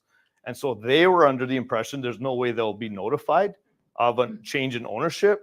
We'll just keep paying the mortgage in the company bank account, and we'll go ahead and bump up our cost base, take advantage of that $250,000 threshold too by owning them personally. So you get an additional room to play with, but they didn't notify the bank, okay, that there's a change in ownership. And somehow bank actually, it might have just been their annual review time of one of those loans, happened to pull legal title, and banks do random searches on this stuff, right? That's their job. They have to protect their portfolio. And lo and behold, there was an ownership change that came up. Next thing you know, they pulled it on all their properties. You realize that there was 4 ownership changes, and they've already given them a 60-day notice. They called the loan. It was actually meant to be 30 days. They gave them 60 because they said they've been long-time clients with that bank, right? So anyways, well, now, and they're going to try and refi, but the problem is now they own the properties personally. Personally, they don't have any income whatsoever. They have like $20,000 a year in taxable income. They're not even going to qualify for these loans. So they're going to have to come up with some solution here, or they're going to have to do a fire sale and just sell them. Right? Yeah, that's where our MIC comes in. Well, here, you got this problem. Hold on a second. Let me call you from this line. That's why we wear my, right? But anyways. What do you charge on your MIC now? First, value 75. yeah, it's still 75% loan to value. First mortgages are about 12 to 15%. They're about 15 to 18 in this market. Yeah. Yeah. Can you share what lender that was? They called the loan? Scotiabank. All do that. Yeah. Called the loan, right? All banks would do that. All banks would do that because if you change ownership on 4 properties, right? You're not acting in How good does faith. a lawyer not report that? Because they got to register that. They go right away. They know there's a. Yeah, they use. Can I get that lawyer's number? Yeah, I know. You're right. I mean, it was lawyers' responsibility. I think they used a notary, and I don't know. Maybe the step was just skipped, or How you can do that. right. It's crazy, right? Yeah, 100%, because it's attached to the property. I'm sure there's something wrong with the lawyer for that too. Yeah. Yeah, notary. Even a notary. Even notary. Oh, yeah. They're supposed to chart title. Yeah. You know, unless they did some sort of beneficial, transfer or kept some sort of trust relationship, like a bare trust, to just justify keeping. Who knows, right? I wasn't involved in any of that, so could have been something like that. You got to make sound decisions for your particular situation, right? As to whether or not you would like to transfer a property. Like I said, we're down to the last few days here, anyways. So I'm sure many of you have thought about, realizing gains, not realizing gains, what's going to happen. Some investments for capital gains benefits, in your portfolios, you want to revisit that too, if it's still possible. And what I mean by that is if you're holding stocks and mutual funds and you've held them for a while and your equities have grown, that might be a little bit easier. All you have to do is literally sell it tomorrow and rebuy the next day if you want to continue investing in that. And that way you realize the gains that you've had at a 50% inclusion rate. So financial planners, financial advisors, they're super busy with this stuff because those are very easy transactions to just do on, public stock exchange markets, right? It's not, you have to list a property and go through all this. It's very easy to just sell your blue chip stock you have today, buy it back tomorrow. You got a bumped up cost base and you realize the gains. Sorry? You can buy back tomorrow, 30 days. 30 days for the buyback? Yeah. Okay. Yeah. I'm really curious about the math on that because on the other part. Well, you can if you got multiple trading accounts, though. Right. You could sell at Quest Trade and buy it through Waterhouse, and that's your way around it. Yeah. Sure, I'm curious about the math on that. Those guys that sold the 4 properties because they had to pay property transfer tax. Yeah. Yeah. On top. So did they really save that much money? Not now. Well, definitely not now. Not now. They did have, these were all 3 were townhouses, 1 was a condo, and on each one they had probably about $150,000 in gains. Collectively, they had about $600,000 in gains. You're right, it's not much, right? At the end of the day, 16% of that inclusion rate, you're looking at about another $100,000 of capital gains that were taxable for them, right? Property transfer tax on 4 properties, right? Exactly. Yeah. No, they went ahead and just made these decisions without consulting me.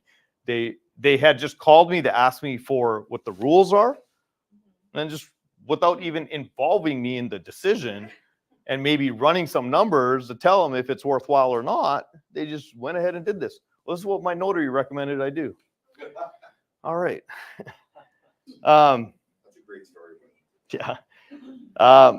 Okay, this is another important one, right? So, some of us might be carrying capital losses, whether it's in our corporations or personally. Understand any capital losses you have, they carry forward indefinitely for you to use in the future, okay? The value of capital loss carry forwards just went up with this inclusion rate. So they will now be applicable at the 66%, not just 50. So they don't have to be prorated. That's one bonus for anybody sitting on losses. Okay. For now, it's not actual legislation until they. We call them learning experiences. Yes, that's right. Learning experiences. Right. Yeah, I already talked to you about the election platforms that might be coming up.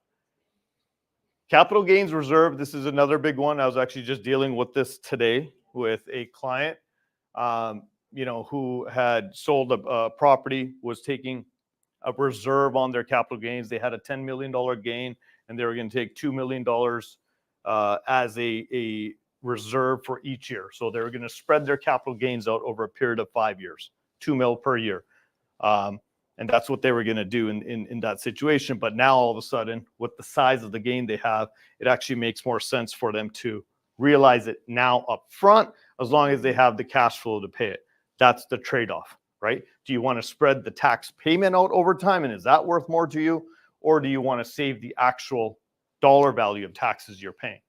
And so we're working through that scenario with them. Yeah. Were they carrying financing in that case? Yes, it was a vendor take back, and that's why they were able to defer, right? Yeah. Otherwise, no, you don't have the option to do a reserve unless your funds you're receiving are over a period of time. But you do have the option to take all the capital gains in year 1 if you want. You don't have to do the reserve. That's it. So you have to cash flow. You have to fund it somehow. That's the trade-off. It all depends on your own cash situation. In these guys' case, they're pretty well to do, and they did the math on the tax savings for themselves, and they're just going to realize it.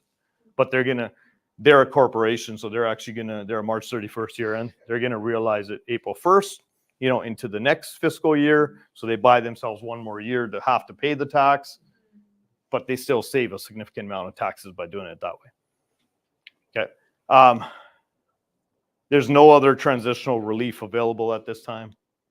There may be, as legislation comes out, once again, we're speculating a little bit here because this isn't actually in the Tax Act as of yet, right? It's just what's about to happen.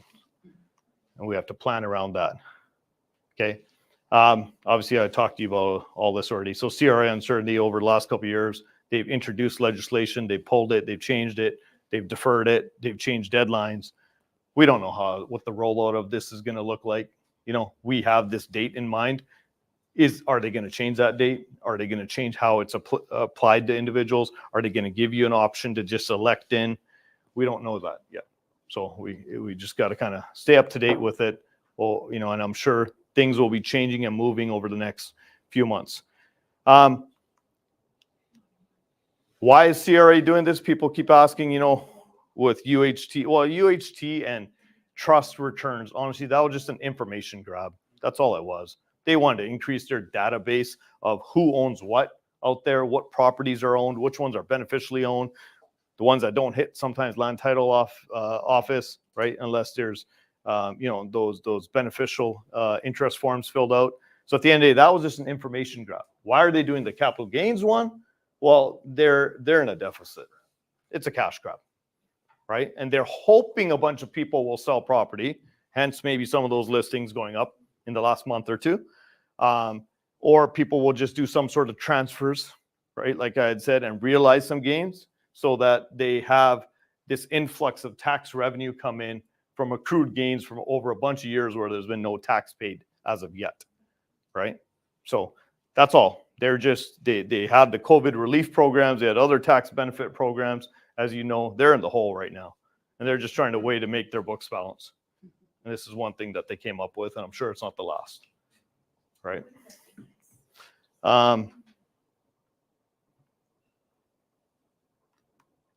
I'll stop right there because that is the largest topic. The next two things I am going to talk about are the federal flipping tax and the BC flipping tax and the nuances of that. But before we move on those topics, because they're a little bit different, at this stage, do you guys have any questions about capital gains or anything I've said, thus far? Or your situations? Yeah. So no more UHT? Sorry, Lucky, I'll get you to repeat the questions back just for the people online when they ask. Just Sure. put down to one microphone now. So. Oh, I see. Yeah. Sorry. The question once again was if anybody has any capital gains questions related to what I just spoke about right now, because we're going to move on to a different topic or two as we move along here. Yeah, and then when they ask, just repeat the question before you answer it so they know. Sounds good. Yeah. So, go ahead, Lucy. So the UHT, you only have to file for that only 1 year because it keeps switching the date. Yeah. Now So. we're actually, 2023. So what happened with the UHT, the underused housing tax, the question was, do you only have to file the UHT for 1 year? Yes, it was only for the year of 2022. Okay. Some people still had to file for 2023 due to certain situations. 90% of them But didn't. how do you know that? Do they send you a letter? No, they don't send you a letter. It's the onus is on you to understand what that legislation is. They give you a filing code. They do once you've registered for the program. So there's still a lot of people out there that probably haven't even registered. Correct. Right. So if you filed 2022, you no longer need to file as long as you meet the specified partnership or specified corporation rules, which 99% of the filings did, to be honest with you. Right. So majority of the filings don't need to file again. The reason they said that 2022 you still had to file was because by the time they made this decision, which was kind of tail end of that filing year, it was October 31st, 60, 70, 80% of the people had already filed. And so to create some level of fairness for those that had already filed now, they said everybody needs to file for that 1 year, but we no longer need filings for subsequent years. So it's almost like that program came in, they got the information they wanted, they increased their database, and off they went, right? Yes. So, for the underused tax, what happens if you bought a place in 2023 and the person that you bought it from didn't file that underused tax? I'm thinking more for Vancouver in that situation. That could be an issue, but it wouldn't be passed on to the new owner in any way. It doesn't get passed on. It's how that works. Yeah, it would be the previous owner's responsibility. Yes. This is actually a capital gains question. Sure. Do you think that this is going to promote people to have vendor takebacks with, let's say, a reserve where you get 250, this year 250, let's say you had $1 billion and then you spread it over 4 years, you'd encourage that type of.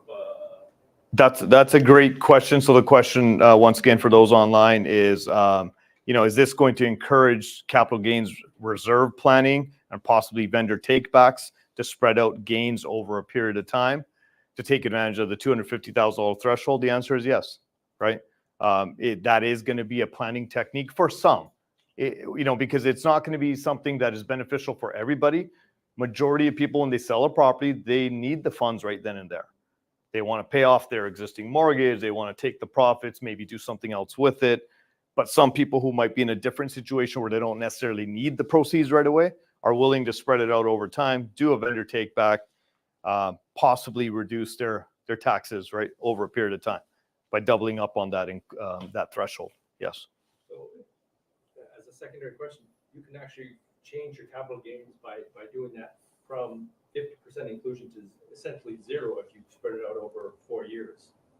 Well, no, it wouldn't be zero. You're always going to be paying 50. Oh, it's 50 on the first two. On the first 250. Okay. Correct. Right. So let's say you had $1 million of gains, but you chose to defer over a period of 4 years. Each year you take 250, 250, 250. You pay it at a 50% inclusion rate instead of 66 2/3. Yeah. Any other capital gains questions at this time? I mean, you can ask them at the end too if something pops up. Okay. So the federal flipping tax, it's important for everybody here to understand the difference between the federal flipping tax and the BC flipping tax. They're two different things. Okay. Both have come into legislation or are about to. So federal flipping tax came into legislation for 2023 and subsequent tax years. To be honest with you, it's something that's already kind of been there. They've just tried to change certain aspects from being gray area to a little bit more black and white so that there's some clarity. Okay. Essentially, any property that's held less than 365 days is subject to taxation as business income. You can't claim principal residence on that. You can't claim it as capital gains. It's because your period of ownership was below a year. They're saying you have to include 100% of the profits as your taxable income, not just 50% under old capital gains rules, or possibly no gains if it was your principal residence. So they've thrown this kind of 1 year timeline of ownership into play, right? So it was kind of unwritten. That's what I was getting at. They've changed the gray area into just a black and white area. We kind of already knew, and that's how we would advise as accountants, unwritten about a year. But now they've made it legislation. Okay. So that's why I said this was always there, but they're just removing it, removing the gray area. Here's the catch. If you lose money on this property, you can't claim it as a business loss. So on one end, they make you pick it up as business income. You took the risk of the investment, but if you lose money, you can't claim the business loss. Now they will allow you to claim a loss, but it'll be a capital loss. So they're contradicting their own legislation, right? That's benefiting them on one end, but not benefiting you if you happen to have a bad investment. There can still be business income if held beyond 1 year in certain situations. It all depends on your intent of the property and what you've done to the property. And, was your intent for it to be a rental property, or was it meant to be a business income type property, where you might have developed it or rezoned it or subdivided it or done something like that to increase the value? Yes, Ken? Now, just in terms of when the 365 days takes hold, is that when you take title to the property, or let's say in the case of pre-construction, does that start on contract date? So this is where the rules get a little bit interesting, because for BC flipping tax, it takes effect as of the date of the contract. So if you have a pre-sale that doesn't close for 2 years, on day one, you don't have the flipping tax because you've already been engaged in the contract for 2 years. For the federal flipping tax, it starts on the date of completion. Yeah. So somehow, some way you could get the tax depending on your strategy. Exactly. Just so you understand, the special circumstances where it could still be capital gains and not business income. This isn't an exhaustive list, but these are the more common ones. Okay, so there are exceptions. If you have to sell the property because, the taxpayer themselves passed away in their estate selling it, they'll give you leeway on that because the intention was never to make it a business income situation. You're selling an interest. Let's say, I live with an adult child and I just want to put my adult child on title now, who's been living with me the whole way. Well, yes, I disposed of my interest to my adult child, but because they're living there, they're not going to charge any tax situation to me. Okay. Marital breakdown, involuntary termination of employment. These are all reasons, serious health situations. You have to have this documented and kind of apply for these special exemptions so that this flipping tax doesn't apply to you. Okay. But What, you fired yourself? as long as you document it. Right. So Record of employment. So those are some of the exceptions, right? Because there are unique situations that arise that force you to sell a property less than a year. Yeah. So the flipping tax, all it means is that your entire gain, whatever it is 100% included in income and not 50% or 66 2/3 with the new change. That's what we're getting at here, right? That the entire gain is taxable income. Okay. I won't get into it for the scope of today's talk, but GST is also another issue with this. So on one end, if something is business income, very likely there could be GST applicable to the transaction, but that's a whole separate topic for today. Okay, BC flipping tax. So this is coming into legislation for any dispositions happening after January 1st, 2025. So speaking of a spike of inventory, you might even see some tail end of the year where people are trying to avoid this if they're caught in that time frame, right? And so what the BC flipping tax is, 100% of your gain is included, right, as business income, like the previous one stated. But now BC is coming in and saying, we're going to just charge you a 20% flat rate on whatever you earn. So if you earned $100,000, made $100,000 on that property, they're going to take 20 grand. That's BC's tax right off the bat. And then you'll pay the federal and regular provincial taxes thereafter. That's just an off the top tax that they're going to take in those situations. Okay. 20% is in place for year one. So the BC flipping tax is spread out over a period of 2 years, not just 365 days. So up to year one, they take 20%. And then it's gradually reduced on a sliding scale up to the end of year 2. So there's a calculation that needs to be done there. Once again, it takes effect for any dispositions after 2025. So if you sell anything this year, it's not applicable. But if you sell in 2025, even on January 1st, then it's applicable if you've only held the property for 2 years or less. It doesn't apply to speculative. No, that's an exception. Developers, builders are an exception to this rule because that's their line of work and that's what they do. Exactly. It's obviously meant to discourage short-term holding of property for profit. They think that this is a way to increase housing supply. That's a whole nother topic again. Okay, as to the reason behind the policy, but that's what they're arguing, that they think this will actually increase housing supply for homeowners. Don't invest. Yeah, that's exactly what they're trying to say, right? It's only applicable to BC residential properties, so don't get that confused. If you're a BC resident and you own property in Alberta, it doesn't apply on that property. Okay, it's only on BC properties. And it's not based on taxpayers' residency status. So once again, if it's a foreign investor or whatnot, everybody has to pay this 20% flipping tax. Foreign investor can't buy right now. They can't buy anyways. They got their own issues right now. Okay. So here's Cam. Here was your question right here, right? So pre-sale contracts, it's the date of the contract that's used, not date of completion. So if you've held the pre-sale contract for 2 years and now you sell on day one of owning the property, well, if you've hit the 2-year threshold from the date of contract, you're good. You don't have to pay the flipping tax.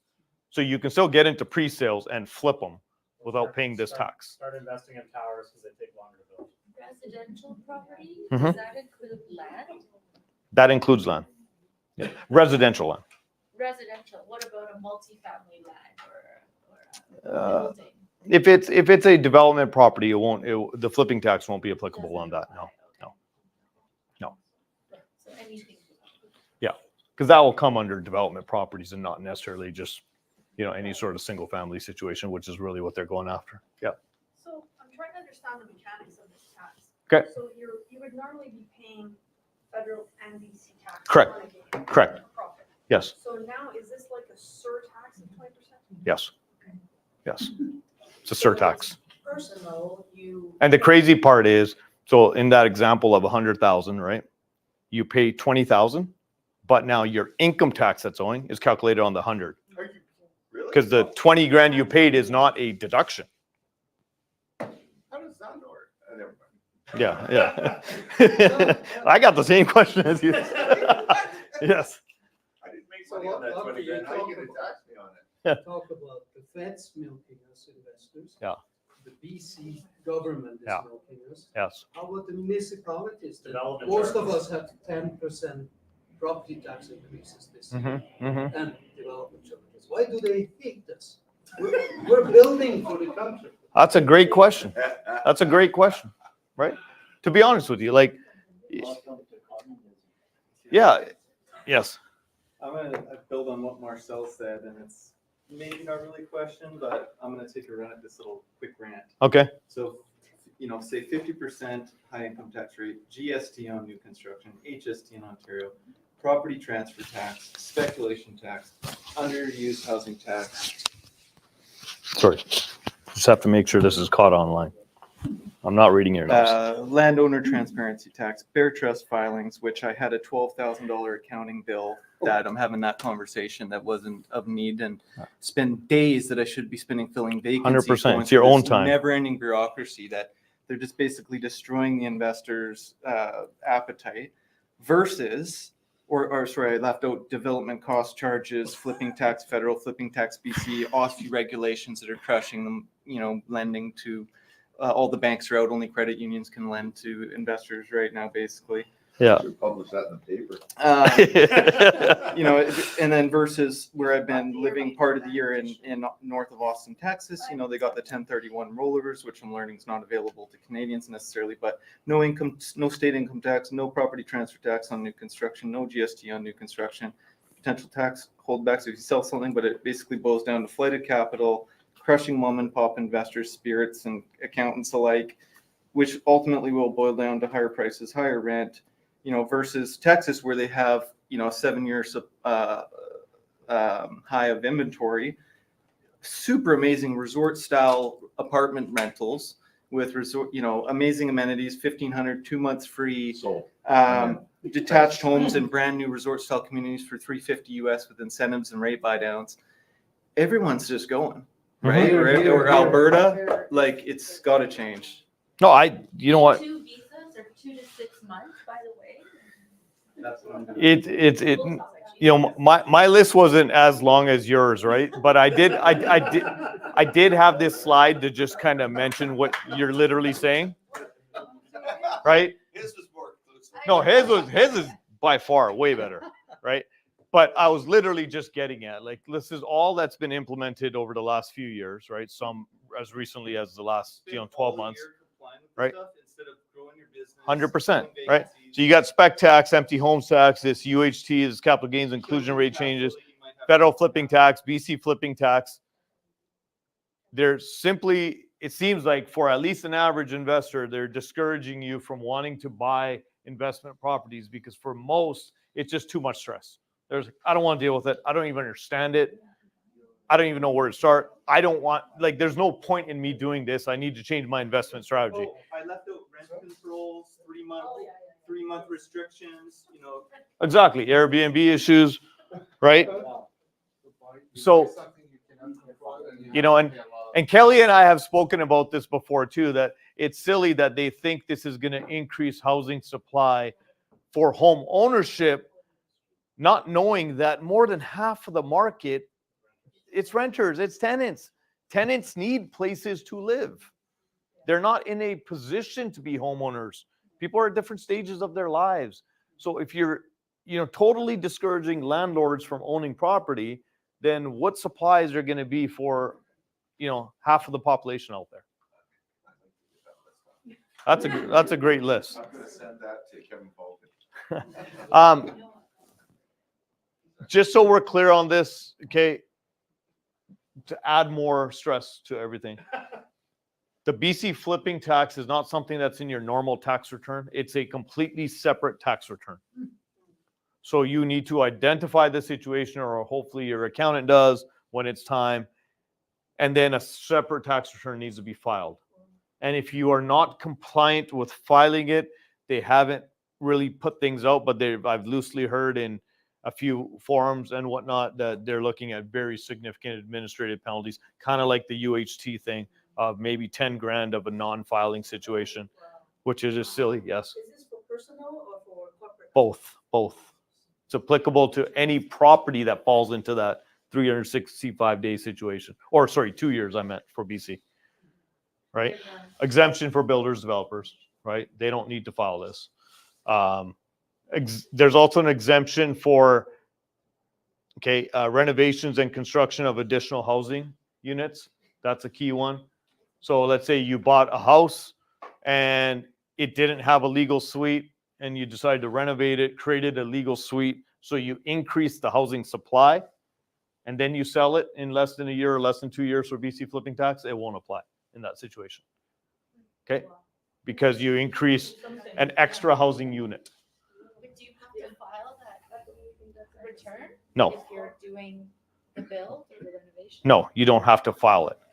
You just need to keep documentation on hand as to which exemption did you choose not to file, in case your question. That's all. Yes. So if you have a pre-sale and it takes like 3 years, you don't pay that? Yes, correct. Then BC flipping tax doesn't come into play, but the federal flipping tax does. If you sell it within, because that clock doesn't start till the date of completion. But for BC, yes, right? Then you don't have to pay this, nor do you have to file. That's it for my slides there. I'll open it up to any questions you guys have on this, and I'll do my best to answer them. Like I said, a couple of these things aren't actually in legislation yet, so we haven't seen exactly what the rollout's going to look like, and everything seems to be a moving target. But yeah, anybody have any other questions at this stage about any of this stuff? It's not a question, but a comment on it. I mean, at the end of the day, though, the key thing is not to panic about all this stuff and start liquidating your portfolio, because you don't pay it unless you actually sell. So if you don't have a reason to sell, don't start panicking and selling off your portfolios and anything like that, right? So, because again, you hold on another 5 years, it could change again. 100% it could change again, right?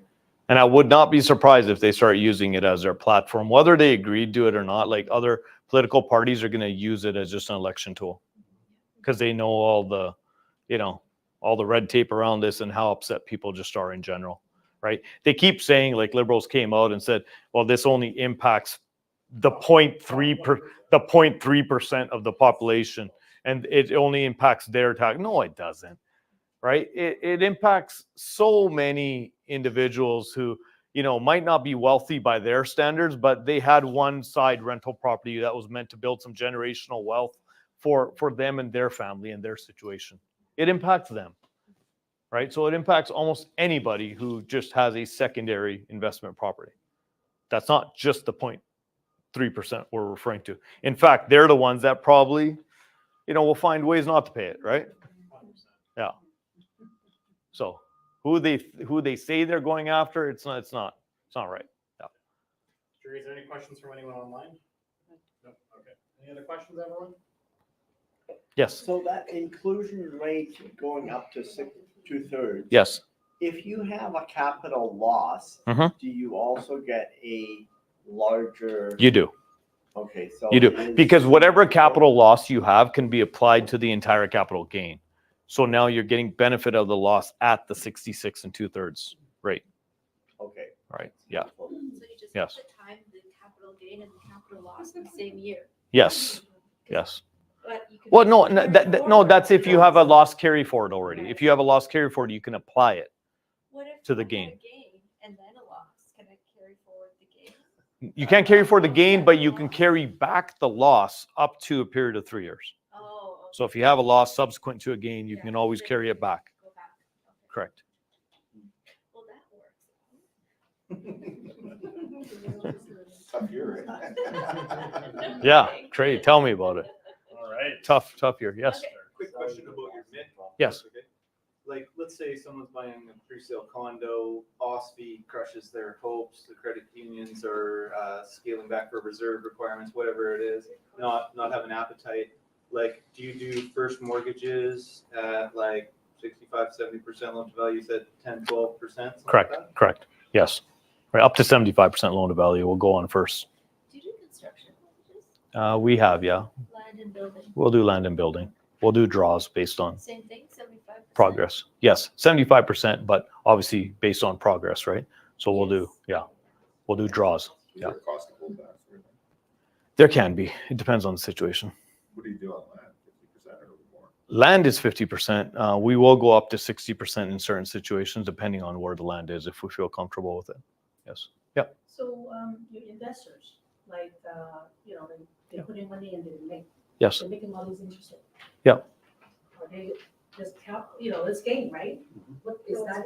It's income. It's income. It's interest income. Interest is not gain. It's on capital gains. So these rules don't change how that just gets added to your income and you pay tax. So it is income, it's not. Correct. And now, actually, you just raised another good point, because I was having a conversation with, one of my clients. He's got a great portfolio at a wealth management company, and we had to work with his financial advisor. He's 86 years old. He's got a phenomenal portfolio that he's built over the years. Majority of his portfolio was capital gains income based. And so we're doing calculations on, should we rebalance his portfolio to have maybe more dividend income or this or that type of strategy over the capital gains, given the inclusion rates are changing, because he was invested in mutual funds that were paying out capital gains income, right? And so anyways, for those situations, What was the conclusion to that discussion? it was dividend income. We're going to rebalance. We're going to put them into eligible dividend income situations, which are even lower taxes. So more kind of public company dividends, even though his rate of return was slightly lower, his net benefit to himself was better by going with that strategy than Have you looked the investment he into, had. venture capital funds? Because in DC, there's certain industries where you invest in where you get that instant Correct. tax credit. Yes. So would that be something That's beneficial for his tax planning? it could be, but there's also a higher risk, right, of some of those investments, right? So with his risk tolerance at 86. I was just wondering, the guy's gonna run out of life long before he's gonna run out of money. Correct. He's just trying to preserve as much as he can for his sons. That's all it was. That's his main goal. Okay. But it's funny because he's getting close to the end, unfortunately, with his health. We do a lot of chatting, but his sons don't know what he's worth. His sons just think he's just dad who lives in a $500,000 townhouse, and they have no idea what dad has. I've been part of his will planning and whatnot, so they don't know what's coming to them, nor does he want them to know. But they have a huge windfall that they're not aware that their dad has. Yeah. All right. Well, Lucky, appreciate you coming out and No problem. sharing all that information. Thank you.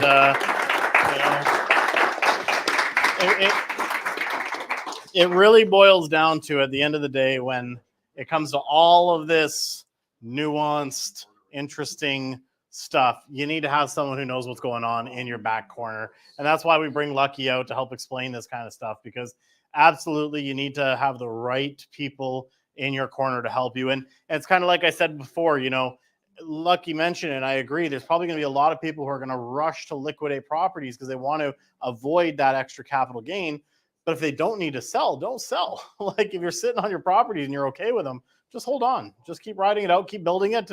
And you never know what 5 years will bring at the end of the day. So To that point, Yeah. I had a disgruntled client, last month that just liquidated about 6 or 7 properties, although I was trying to talk him out of it.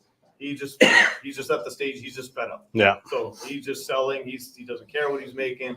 He's just like, I'm done with real estate. And tough when you start taking such harsh stances. Yeah. Rather than think it through as to, your original strategy was still working for you. You were still cash flowing. You had no intention of selling these properties. Yeah. But you're just fed up. I get it. Yeah. But emotions. Emotions.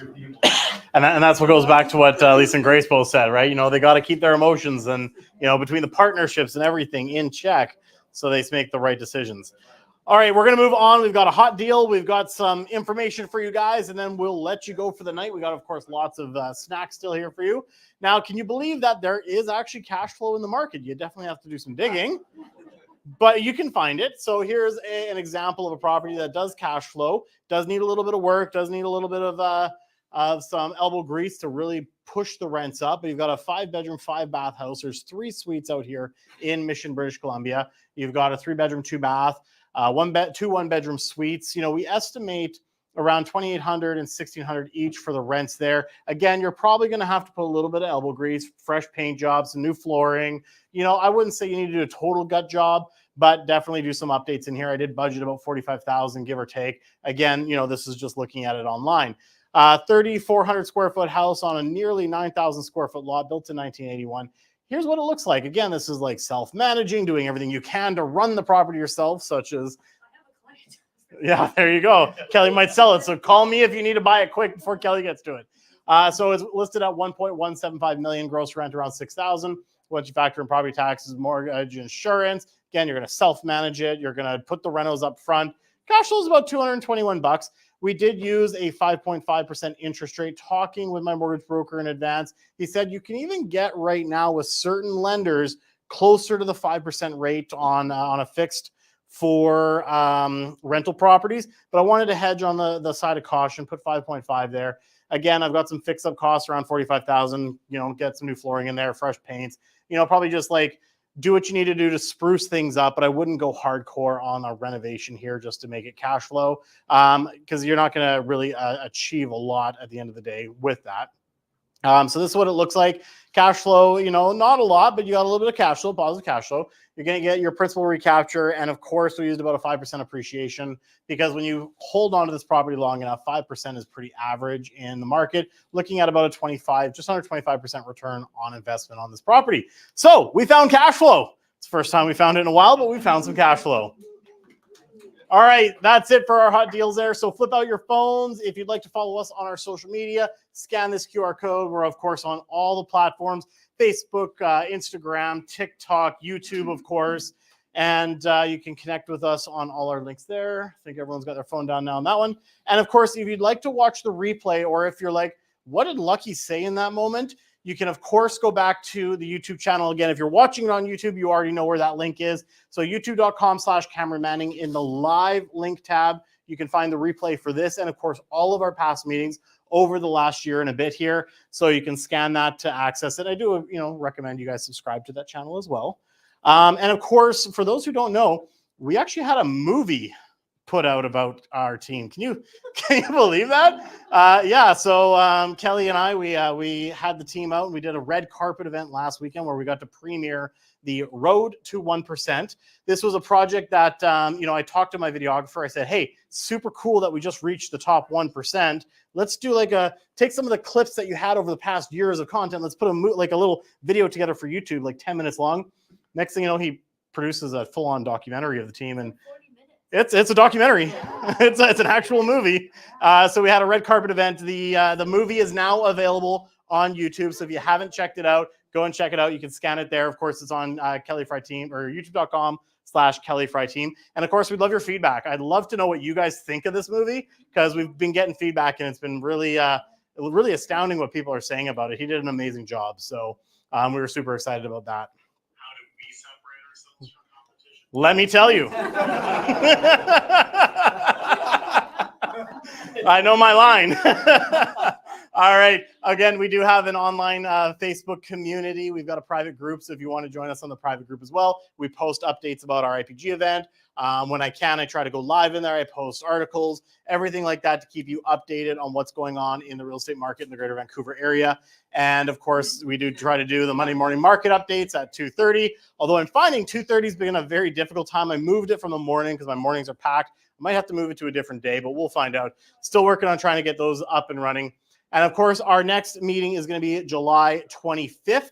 So if you guys take out your calendars, make sure you mark that day, or you can join us on the Facebook group or on meetup.com to be notified of when our next meetings are. And again, we're going to continue to bring amazing speakers like you had here tonight to keep you fully informed and educated on what you can do to grow your portfolios here in the Greater Vancouver area. Not be afraid of the big tax man, because you know you got great accountants who are going to help you with that.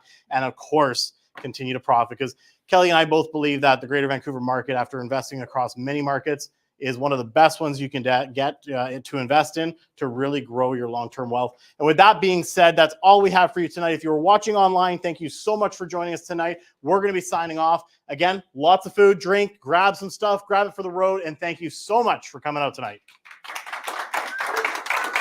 And if anyone does want Lucky's cards, he's left some at the front here, so you can go ahead and grab his cards there to contact him.